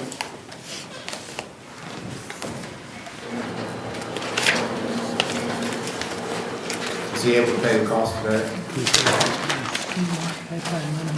It's Monday or Tuesday he can have it, Judge. Yeah. Well, let's just set it for another. Next Friday. And if he pays, he's good. November 8th. We'll set it for next Friday, but if you pay before then you might be here. Bring the cost with you. Okay. We done? We good? Yeah, we're good. Yep, you need to pay it before Friday. Thank you, Judge. You're welcome. State of Ohio versus Justin Hughes, case number CRB 24-536. Mr. Smith, today's pretrial. It is, Judge. We have been trying, it's not the state's fault, it's Walmart's fault, well, my fault. They have a specific patented software they use. We cannot get the video to play. When I say the state can't, I've got a copy. I can't get it to play. Brad Lehman is assisting Mr. Hill to try to figure that out. I need to come back, but I do need to have that video to show my client. They have some type of proprietary software. I don't know why they don't put it on a thumb drive, but they apparently don't. This is a matter that doesn't involve Walmart, except that it happened at Walmart between two customers. And so we want to make sure that we know the full picture before we attempt to try to move forward with this in fairness to Mr. Hughes. How much time do you think it's gonna take to? I can't keep missing work. Yeah, he keeps missing work, hopefully sooner rather than later. This is He can happening. hear about teleconference next hearing if he wishes. I can't have a phone in the bakery. Oh, I'm sorry? I can't have the phone in the bakery. Yeah, that's, I didn't think about that. We're not opposed if he's not able to be here for the next pretrial, because what we're trying to do then is just make sure we've got the, You don't have to be, I'll give it to you, come to the office, do a Saturday or A month, or is it gonna take that long? it shouldn't take a month. If It's been 2 now, so I don't know, but, Well, it's been a month since the last hearing. yeah, and it was August was the alleged incident. But yeah, if he doesn't have to appear, Judge, we get that plane, I'll get him in my office, I'll work around his work schedule. How about the, last week of November, I'm here the, 25th or 27th?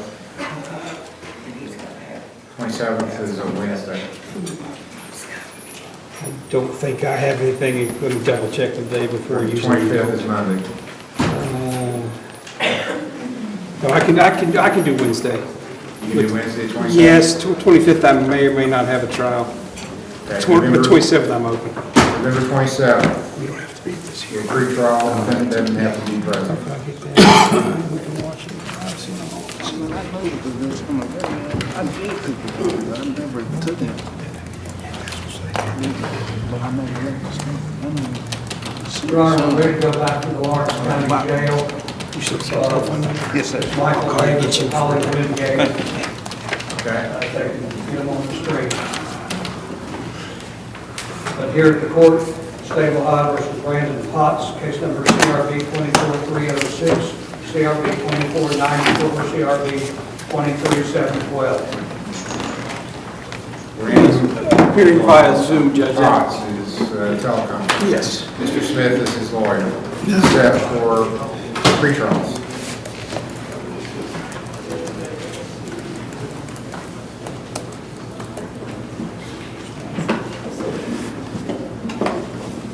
Judge, we had set this out due to a pending case of common pleas, which I don't know if it's been resolved yet or not, but that was why we had set it.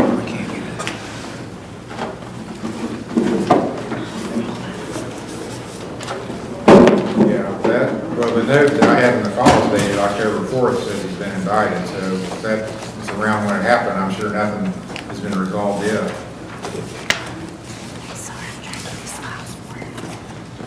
Who's counsel, is there counsel in common pleas? He's not been arraigned yet, correct? Do you have a lawyer in the common pleas court? I do not. Yeah, but I'm assuming they'll appoint someone. If we could come maybe a couple of weeks, I don't know. Do you have a date to appear in common pleas?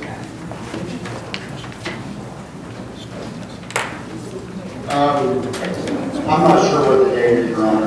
Can you check on it, Mr. Hill? yes. Okay, we're gonna find out if you got a date that you're ordered to appear. If you are, you need to get there.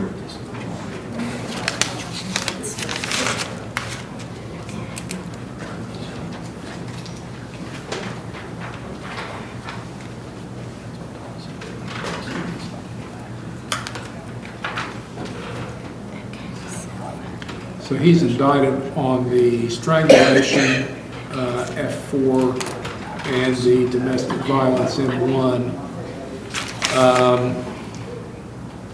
There was a warrant issued for his arrest on September 26th. There was a summons issued. There was a summons issued. The summons was returned.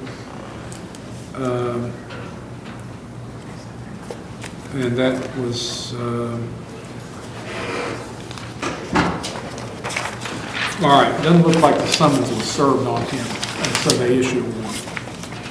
Well, you probably need to talk to Mr. Smith about this, but what it looks like, sir, is that they issued a summons and didn't serve it, now there's a warrant. So I think Mr. Smith would advise you, it would behoove you to show up down there and turn yourself in at an appropriate time, and that's the best chance you're going to have of getting a decent bond. I understand. Yeah, I wasn't notified of the court date. I I did receive a letter in the mail.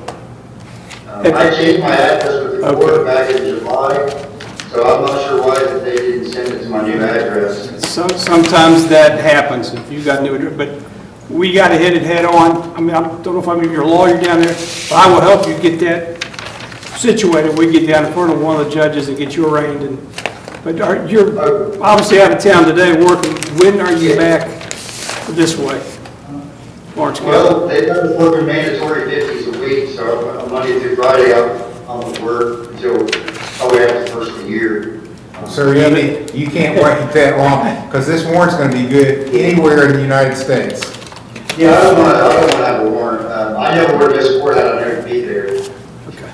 Well, do you have contact? I do. I'm going to make sure it's still current. Have you changed the file? You said you changed the address. Do you still have the same phone number? Yes, I do. Okay, is that the ends in 8270? Yes, sir. I've got his phone number. I do have an address, Judge. How about 427 Township Road 268? Is that the new or old address? That's my old address.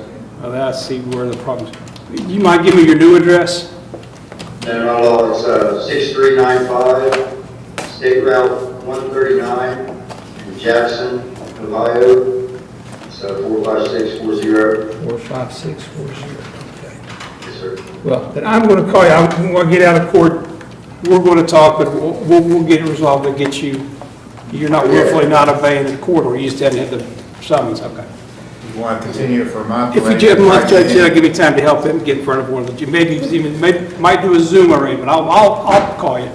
We'll figure this out. Okay, thank you. But Give it your immediate attention, sir. I would recommend you do yes, that. Absolutely. December 2nd? yes, I'm here.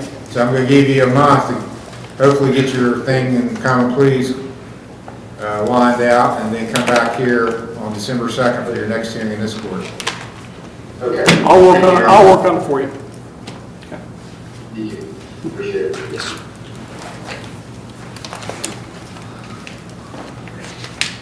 Your Honor, we're ready to go back to Lawrence County Jail. State of Ohio versus Michael Davis, case number CRB 24649 A and B, CRB 2490 A and B, CRB 24215, and Holly Wingate was on deck. Mr. Mint indicates that she has emailed you the written report. You seen it? I haven't seen it yet. Show it to Mr. Neal, too.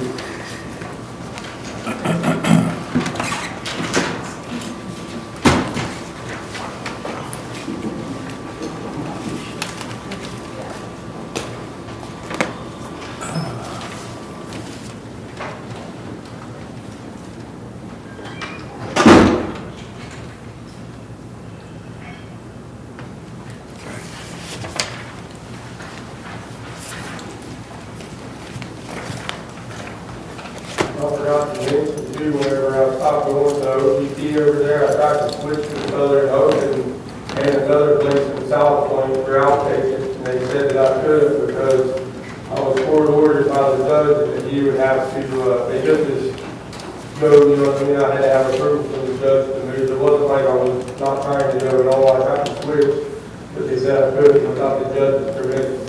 I did try. That's good advice. That is good advice, sir.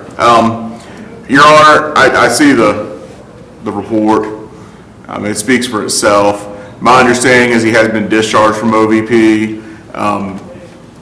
What's your agency again? I apologize. Regal Recovery Care. Regal, last time we were here, you did refer him to Regal. And, you know, that the recommendation is what it is, but I also recognize that that may not be where we want to land. So. Are you all aware of this? No, we were not. Do you want to see it? I mean, yes, please.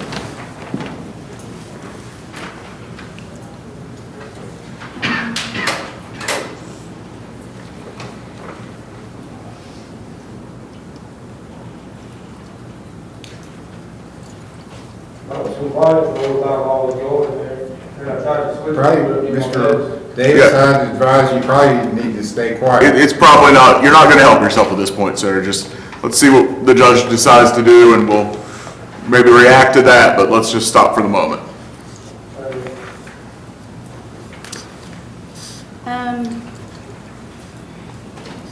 If he was non-compliant at OVP for outpatient, then maybe he should try inpatient treatment.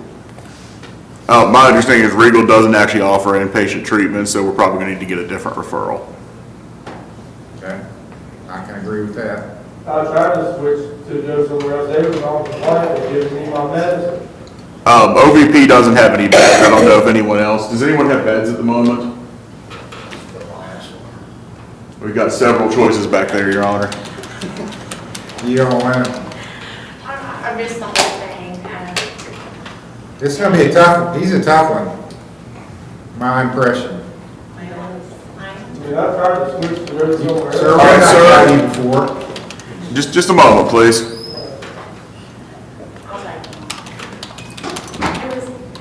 Michael Davis.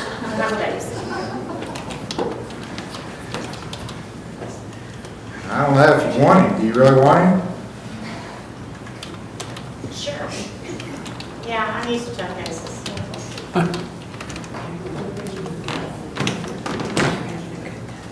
Yeah.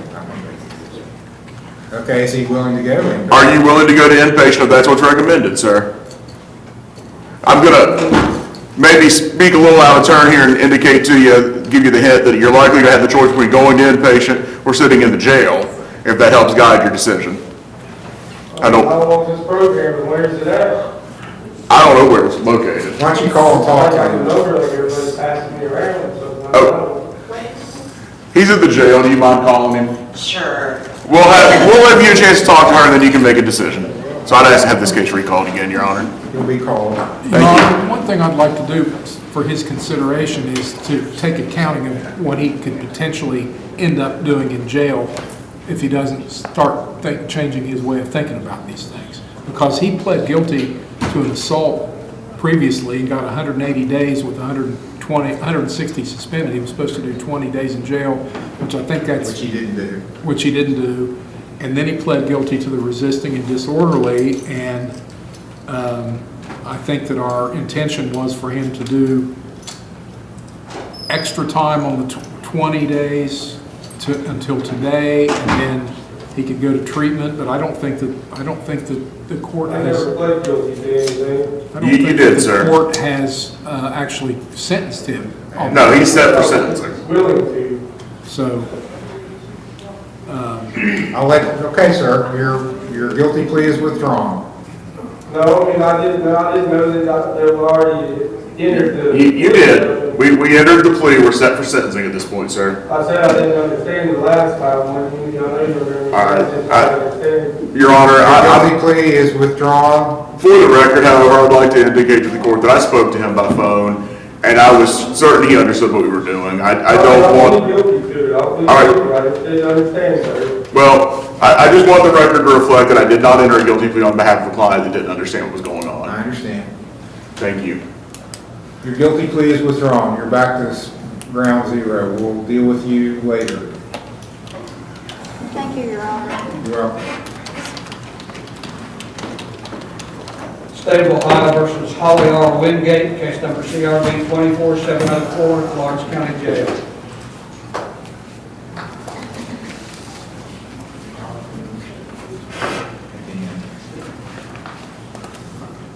All right, Miss Wingate, I've got her screen. It's bad. One of the worst we've had for a while.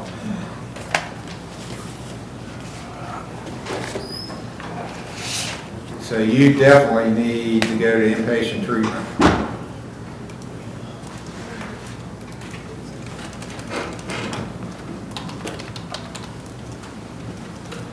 Our OEP has been. Okay, you willing to go to inpatient? Where are you from originally, Holly?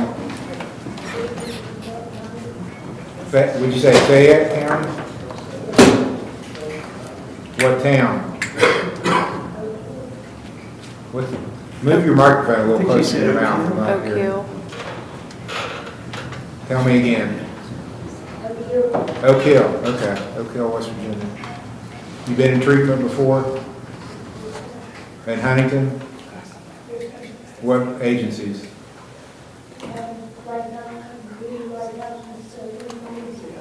When was that? How long ago? Okay. It's been a while. Yeah, I'm familiar with Holly. We have a female there, and I'm gonna have them call down to complete an assessment with her just to make sure she qualifies, which I'm sure she will. There's no reason she wouldn't, so if you wanna order her to OVP, we could get her today when we pick up the other. That's what you want to do? Okay, I'm going to go ahead and send you, we'll just send you to going to OVP. She doesn't have a bond up or anything, so it's not going to make any difference.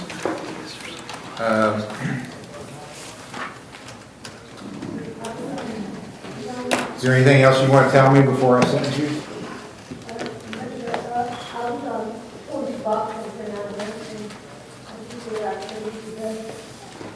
Yeah, well, you got a bunch of stuff you're on now, maybe you don't even know. In the most dangerous one, you tested positive for fentanyl. Did you know you were getting fentanyl? Okay, so you know it. Meth too. Those are the two biggies in our community right now, methamphetamine and fentanyl. And they're both bad.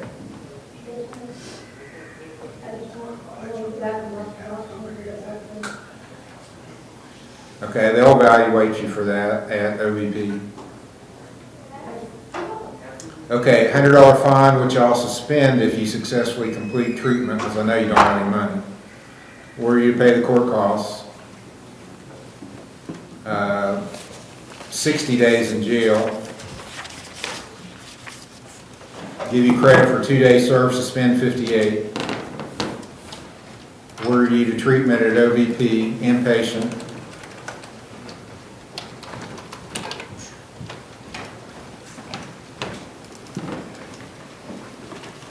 Two years level 4 probation.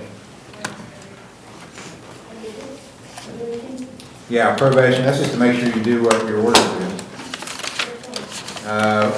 Stay out of Walmart. 30 hours community service.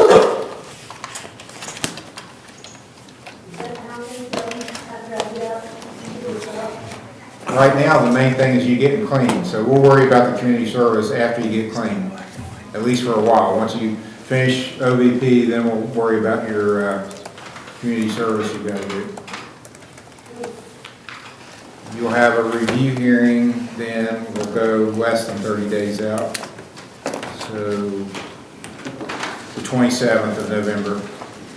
I'm going to see you right before Thanksgiving for a follow-up review at 9 a.m.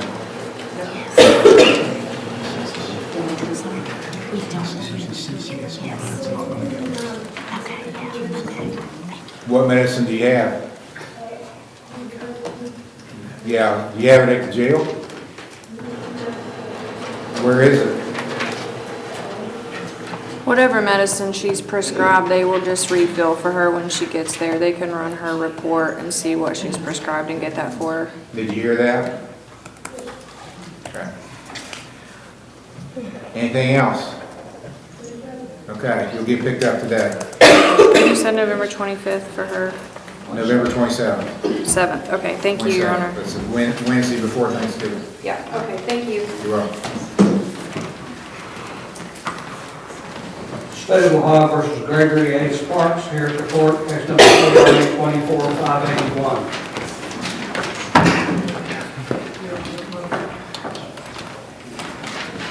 Michael Davis is on deck at the jail.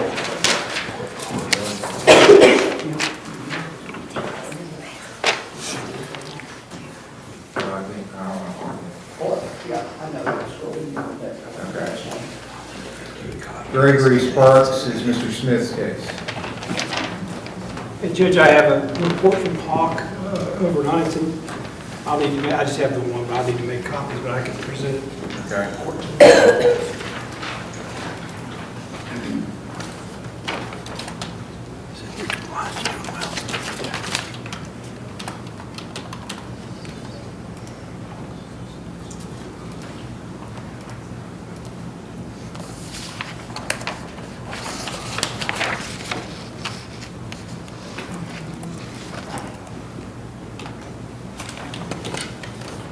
That's a good report.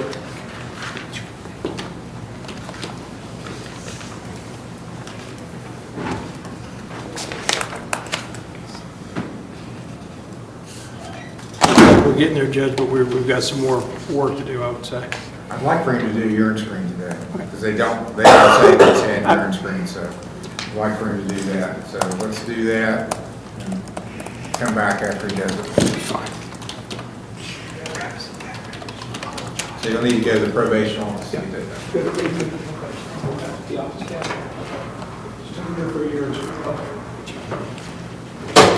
State of Ohio versus Melissa Ketter, case number CRA 24634.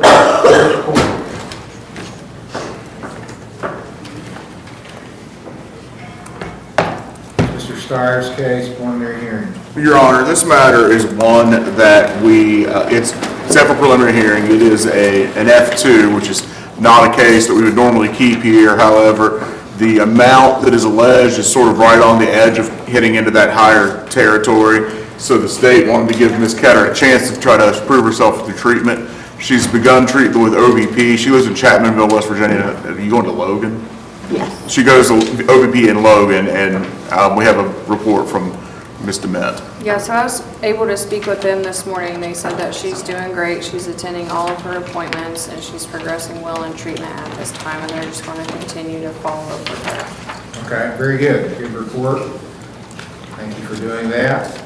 My pleasure. And so we need to set some follow-ups, and if she wants to appear by teleconference, I'll let her do that since she's got, an hour and a half drive to get here?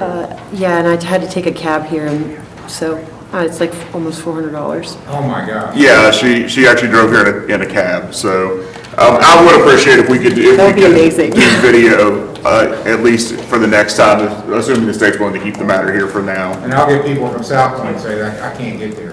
Yeah. Oh, yeah, no, She's been kept in constant contact with me, kept me up to date what was going on, and really, I've had clients with much lesser charges take, or with even greater charges take less interest in the case than she has. So I think she's a good candidate for what we do here. Okay. Sorry that you had to spend that much money to get. I would have spent more if it meant that I would stay out of prison.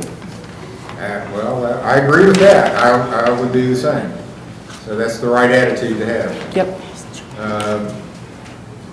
December 13th. Do you have all you have to have is a smartphone or a Yeah, laptop? I have Wi-Fi just connected like 2 days ago. It's been the best thing ever, so. Okay. Yep. So, yeah, I'm here that day will work, and I'll contact her with the I think I have the information. I'll make sure I have the up-to-date information for the Zoom, and I'll get that to her. Okay. December 13th, continue with your council. Thank you so much. Good luck.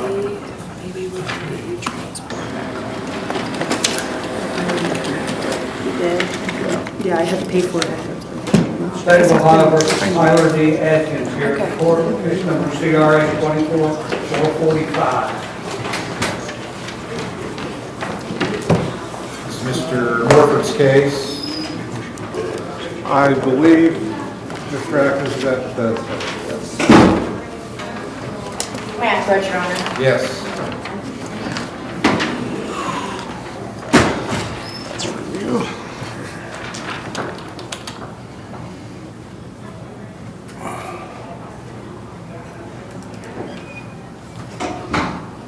Very good. It sounds like you're working on getting into counseling as a profession. Yes, sir. Very good.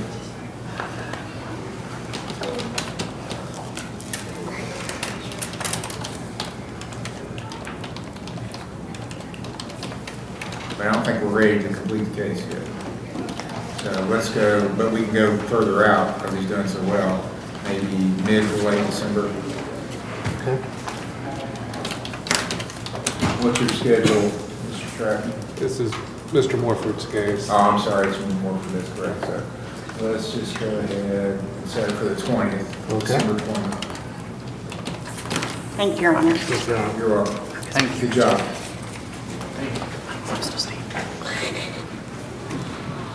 State of Ohio versus Charles Booth, here at the court, case number CRA 23145. Charles Booth. Mr. Morford's case, set for preliminary hearing. Okay, Your Honor, I don't know anything about this case. I thought it was just a status of some kind, so. He's been going to Marshall Health, Marshall Health. ProAct, with the last letter I have from them, September 17th.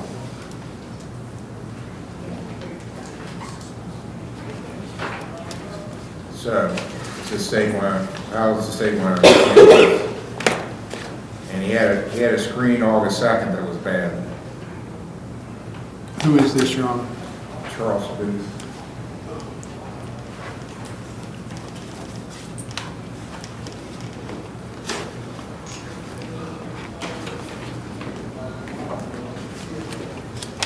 We would ask for a warrant issued from this court. It'd be a bench warrant for failure to appear. There's an OR bond, not a surety bond. Right. State of Ohio versus China R. Scott, case number CRA 24265, here at the court. Your Honor, I believe she's in a services in Charleston, is that correct? What's the name of? Chesapeake Health Care Center. Chesapeake Healthcare Center.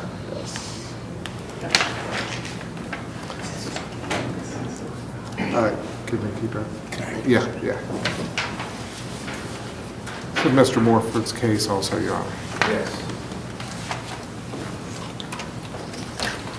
And it gives her screens, and they're all appropriate and good.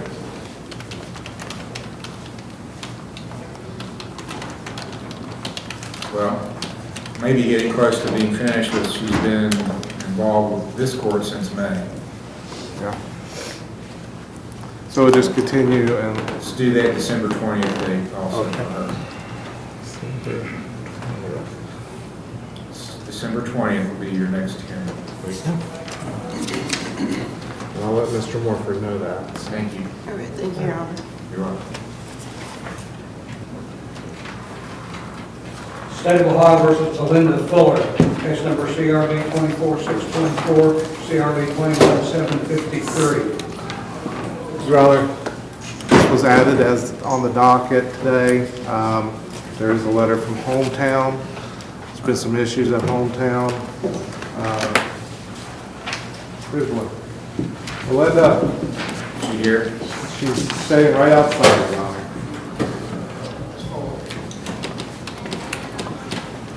There's been some issues at Hometown, Your Honor. There have been discussions with if the court will allow her to move from Hometown over to Hope Source. Hope Source is willing to take her. Okay. Well, it is. That what? Well, it doesn't look like you have a lot of options. Is that what you're going to do? Oh, I don't care to stay in rehab, sir. I'm not having problems with the rehab at all. Okay. Well, with the other patients, I guess, is where the problem is. So, mind your P's and Q's. I'll let you switch over.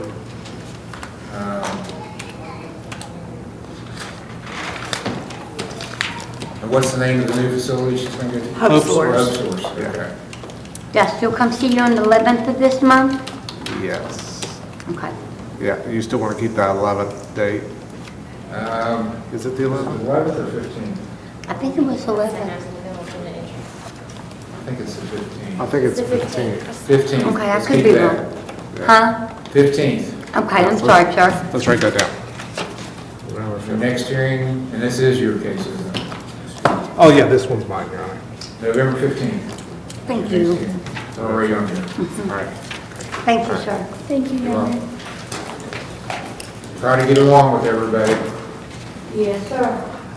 I believe that's all of Mr. Morford's cases. State of Ohio versus Richard Regal, case number CRB 24622. Richard Regal.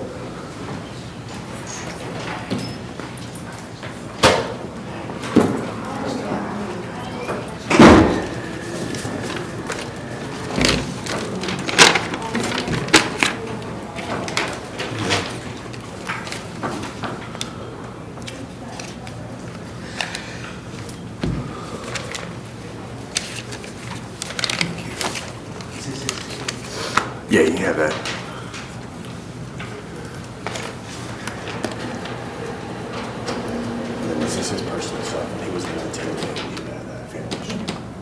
think I received it.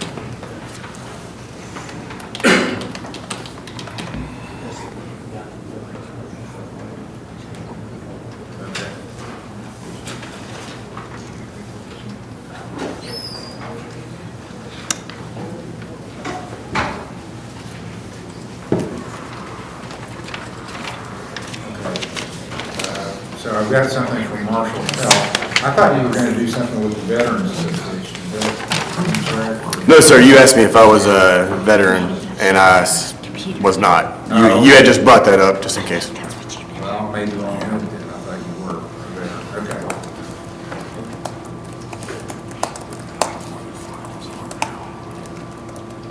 Okay. Okay, this is acceptable then. What's the state, and you don't have a lawyer representing you? Yes, sir.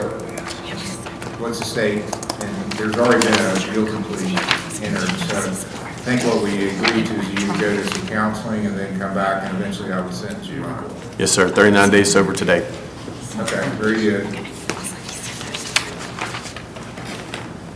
State have any input on this? And Your Honor, if the report indicates that he's received a sufficient amount of counseling and treatment in order to consider him completed. Well, he's not. I mean, it doesn't say that. I think Okay, then we'd like to come back again, check his progress. Hopefully, he gets closer to being completed next time. You're working, sir? Yes, sir. What's your schedule? Monday through Fridays. Mondays or Fridays? Fridays would be better. Let's do the 27th, December 27th. December? December 27th. December 27th will be your next pretrial, will be at 10 o'clock. Please bring me a report like you did today. Yes, sir. You're free to go. You're free to go, yes. State of Ohio versus William Kettlinger, case number CRA 24631, CRB 1152.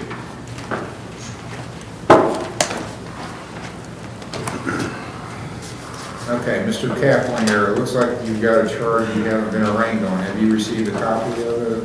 No, I don't understand why I would be in trouble.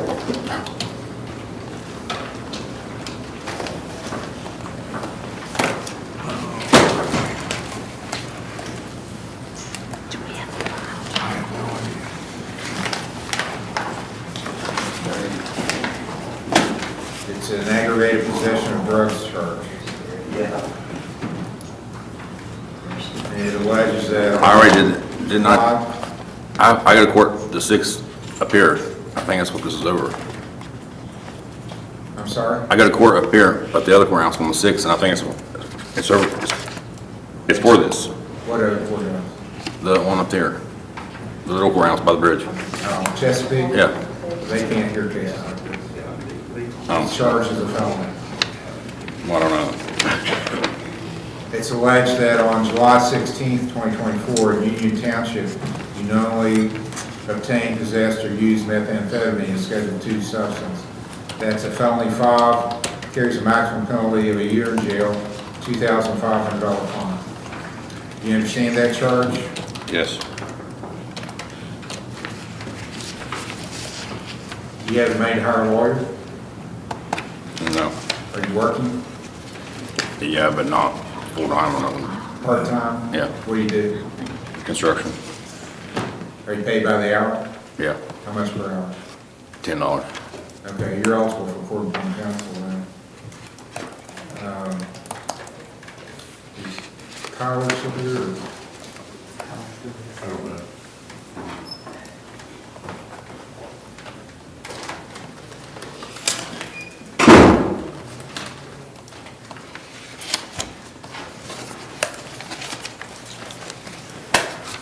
Yeah, Mr. Steyer and Rogers. Okay, Mr. Steyer, I'll come to you. Your Honor, I don't know if it matters, he's done community service every day this week also. Okay. Yeah, I think it matters for this case, I just want to let you know. That's good. We'll talk about that. So I'll point you, Mr. Steyer. What's the state's position on bond? He came voluntarily today. He has another old case that was a misdemeanor theft offense that apparently he's been working in community service and taking care of. Now he's got this, he was never arraigned on this case. Your Honor, we would not be opposed to an OR bond if he were to be assessed for some treatment. 24,631. You have the medical card, so. 11,1152. Wrong court. Just me. Your Honor, I'd like to speak to him as well about QRT. My question is, do you have a medical card? Yeah. Okay, are you willing to get an assessment? Yeah. Okay, he's willing to get an assessment, so that should be fine, Your Honor. We ask for the OR bond. Maybe wants to consider him for QRT if he's interested in that. He can talk to him and see. Yeah, I think I'll explain that to him outside the courtroom. When would you like to come back on this, Your Honor? If you waive time, I would say the 18th or after. Okay, so you have a right to have the card within 15 days. He's talking about the 18th, which is out of 15 days. It's to your benefit to go ahead and wait the time. Okay, we'll do that, and the 18th, Your Honor, I am available and on the docket. Okay. So I would ask for that date. November 18th will be the next preliminary hearing, and the other case was actually set for sentencing, I think. Does he have a bond up on him? Yes, he's got a bond up since July 19th, so he has bond up on the old case. I would ask to just set that for the same date, and I don't know what's involved in that case, but I'll take a look at it as well and give him whatever advice I can on that. So in the new case, he can sign a signature bond of $2,000. Did you get a signature bond? Yes. Okay, I thought he had signed it, okay. Okay. November 18th is his next hearing. You'll need to talk about QRT and getting set up for treatment.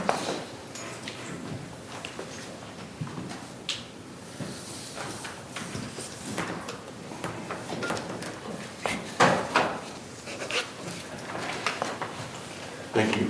State of Ohio recalls Gregory Sparks, case number CRA 24581.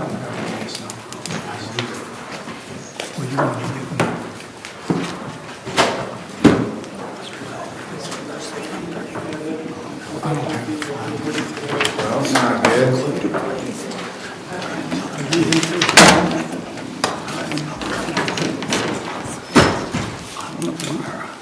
Are you doing inpatient? Are you doing inpatient? Yes.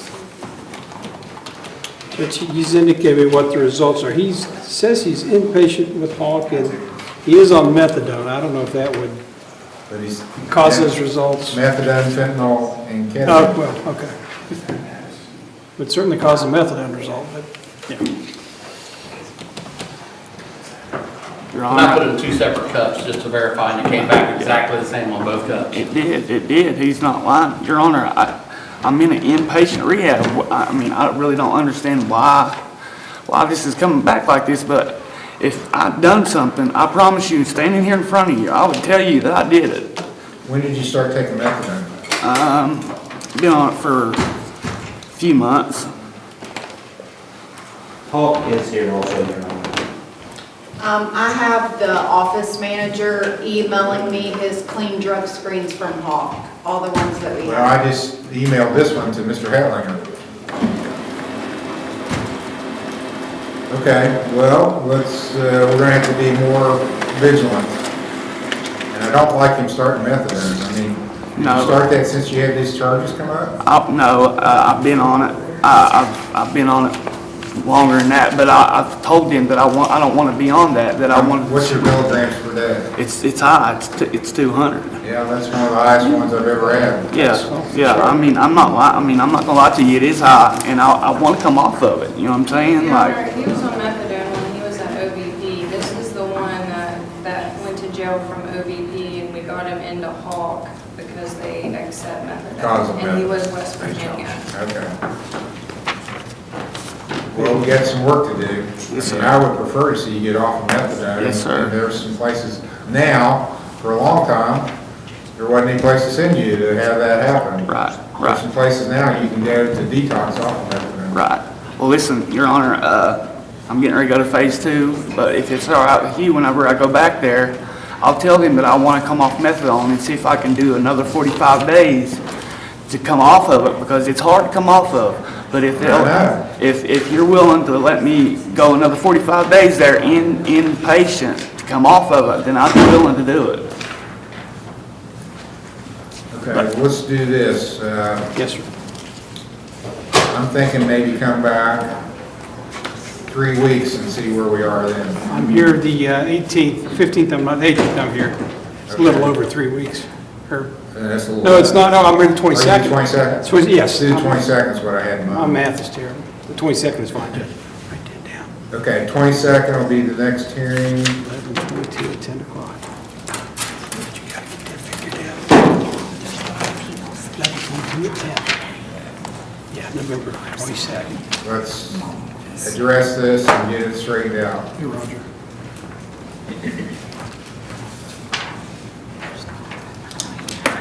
Here's the thing, and I've said, how many times have I said this today, but it's the truth. If you get anything off the street, it could have fentanyl in it. I understand that. Yes, sir. Okay. We'll see you then. November 22nd is your next hearing. Thank you, Judge. Yeah. State of Ohio versus Jamie Allen Baker, here is the court, case number COA 24-542. Mr. Steyer's case set for pretrial. May we approach on this one? Yeah.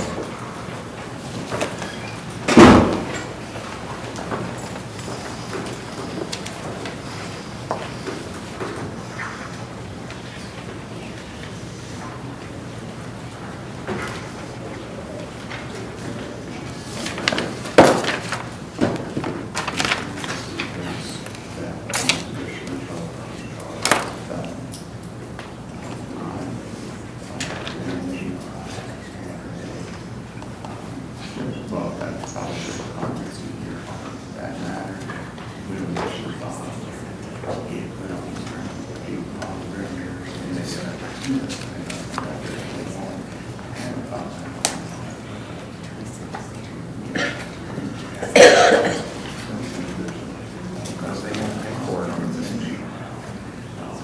They won't pay for the evacuation. They want the court to pay for it. We don't have funds set aside.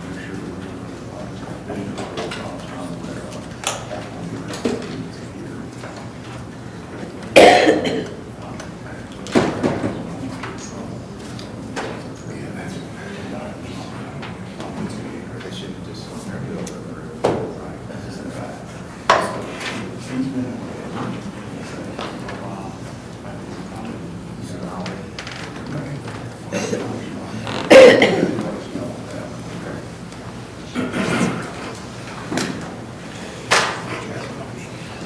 Jamie Baker's, is that separate thing? Yes. Who said that was on? Or at least if we knew Oh, what this is one that the grand jury came back. oh, that's what it is.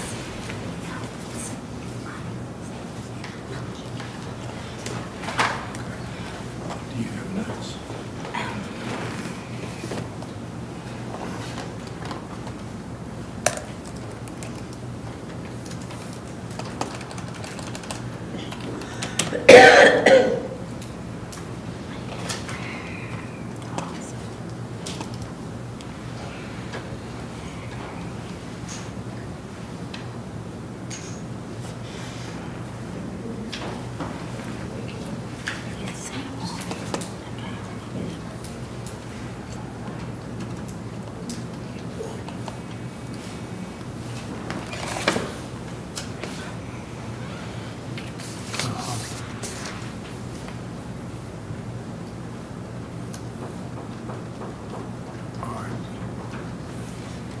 Victim's his mom. And we did, she did, he's living back with her. And I saw online, he was indicted just with a misdemeanor. Couple plays, just a misdemeanor. But he was nollied. Yeah. Because we're supposed to do it back here. Right, because we have one here. Where's the, I have no idea. I don't know. Is he living back? I should ask him. I'm pretty sure it's. Where are you living? Do you live in where? I live in my apartment, By yourself? 30 Okay. No, he does not live in Beltrick.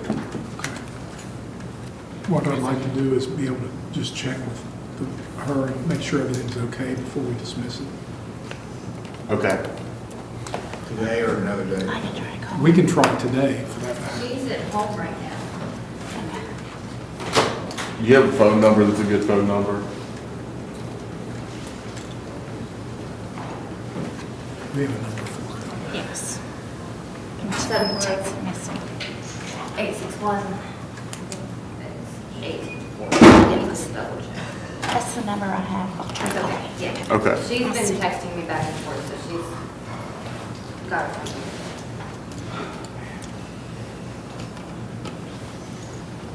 She's not feeling well. She might be a little slow. I'll tell her. Okay, so we'll recall Mr. Baker's case as prosecutor. Your Honor, go ahead and have a seat for a minute. Can I raise another issue that slipped my mind earlier? Miss Ketter, who was here, this is the lady who came up from Logan County, West Virginia. I had forgotten about this. When she first tried to get into OVP, we ran into a problem because her driver's license had been taken when she was arrested on this. And so they didn't have photo ID. We had to kind of make some arrangements to be able to get her identified to be able to start treatment.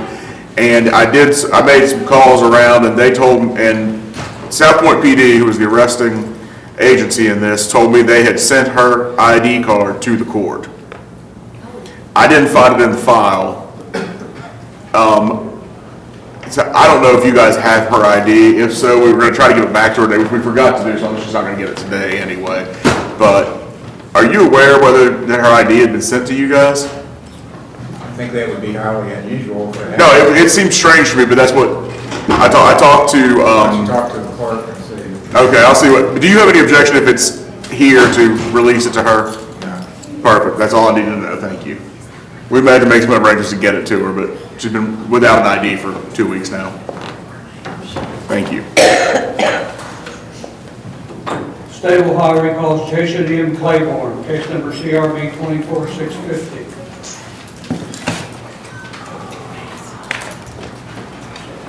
This is for arraignment. This is for arraignment. Oh, this is one called Urban. All right, Mr. Clayburn is here. Mr. Clayburn, you have a right to remain silent. You don't have to say anything. You have a right to have an attorney. You have one appointed. And to make the state prove this charge beyond a reasonable doubt. The state's alleging that at Union Township on August 31st, you were the owner or keeper of a dog, cat, or other domestic animal that you did abandon. That's a second-degree misdemeanor. Maximum penalty is 90 days in jail, $750 fine. Do you understand the charge? Do you understand your rights? Yeah. How do you plead? Not guilty. You want a lawyer appointed? Please. Do you have a job? Yes. What do you do? I take care of the mentally disabled. Are you paid by the hour for doing that? Yes, sir. How much per hour? I believe $11 to $12. How many hours a week do you work? Around 40. Okay. Do you have anybody you're supporting? Do you have children or anything? I do not.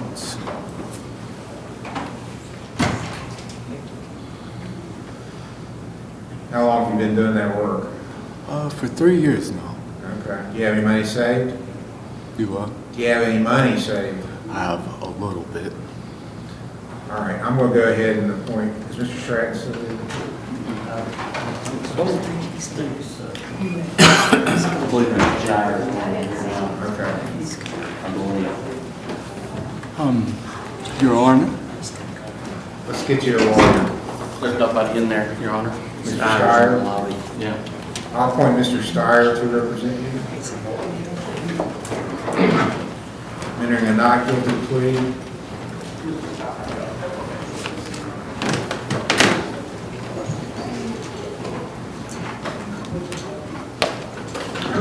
This is, do you pronounce it Jason? How do you pronounce your first name? It's just Sean. Sean Clayborn, and it's an abandoned animal charge. He's entering a not guilty plea, which I've entered for him. Yeah, I was... Don't take anything. We're in court. He can sign a $1,000 OR bond.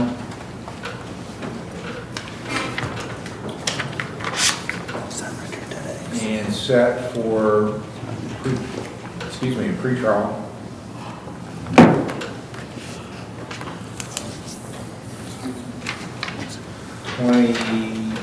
Second or 25th of November? I have a jury trial the 22nd, so I would ask for the 25th. Okay. November 25th, be the next hearing, pre-trial at 10 o'clock.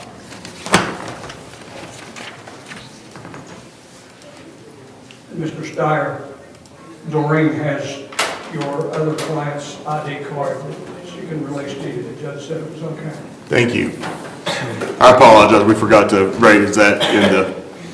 I can't. Back them up. Can you hang on 1 second, sir?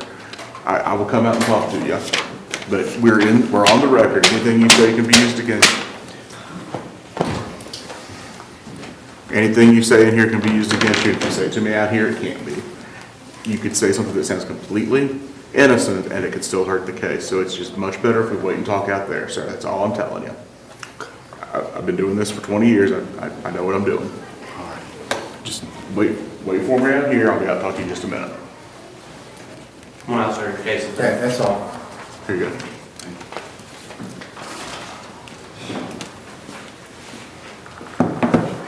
State of Ohio recalls Michael Davis at the Lawrence County Jail. And this is Mr. Steiner's case. I did try to call down there to do a pre-screen. He was not. Hey. He would prefer to go to OVP. So he didn't have a problem. I mean, he's not very open. I'm just worried about working and everything like that. I'm worried about my job. I'm worried about a lot of things. Well, if I may, sir, the advice I would give you is that being in treatment is going to be easier excuse for your job than sitting in jail would be. I mean, I want to work. I got to work too. Nope, you're not going to work from the jail. We're not at that point. I understand that. So maybe. I got a lot of stuff going on. So maybe we can pre-screen him again on Monday. I'll continue it to Monday. I suggest, Mr. Davis, you come Monday with a different attitude. You don't have any leverage in this. You've messed up royally. You failed to appear for jail when you were ordered to before. So you need to come hat in hand with some humility and ask for mercy. And I'm here to treat you. And I would also suggest, as I did before, that you keep quiet and listen to my advice. Talk to your lawyer, and we'll see you Monday and decide what we're going to do. Thank you, Your Honor. What? Did you guys get a hold of her? I don't know. She said she told you.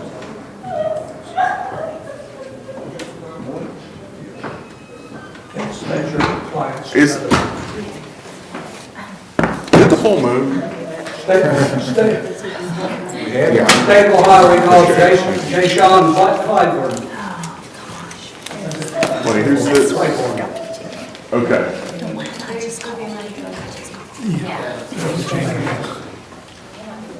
Why don't you go talk to him back there? I'll do that. All right.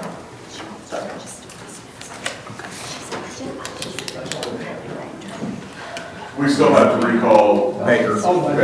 They're going to try to call. We can call it back up now, Your Honor. Luke, we can call it up now if you want to.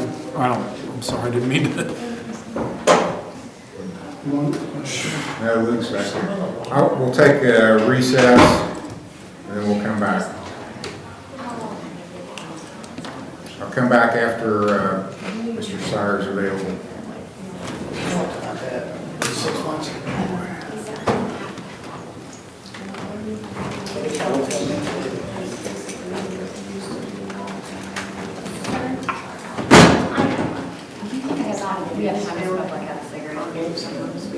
Yeah, but Make it quick. don't go too far. No, we'll be right back.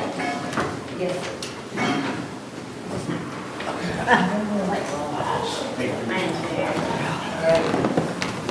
Where's the car?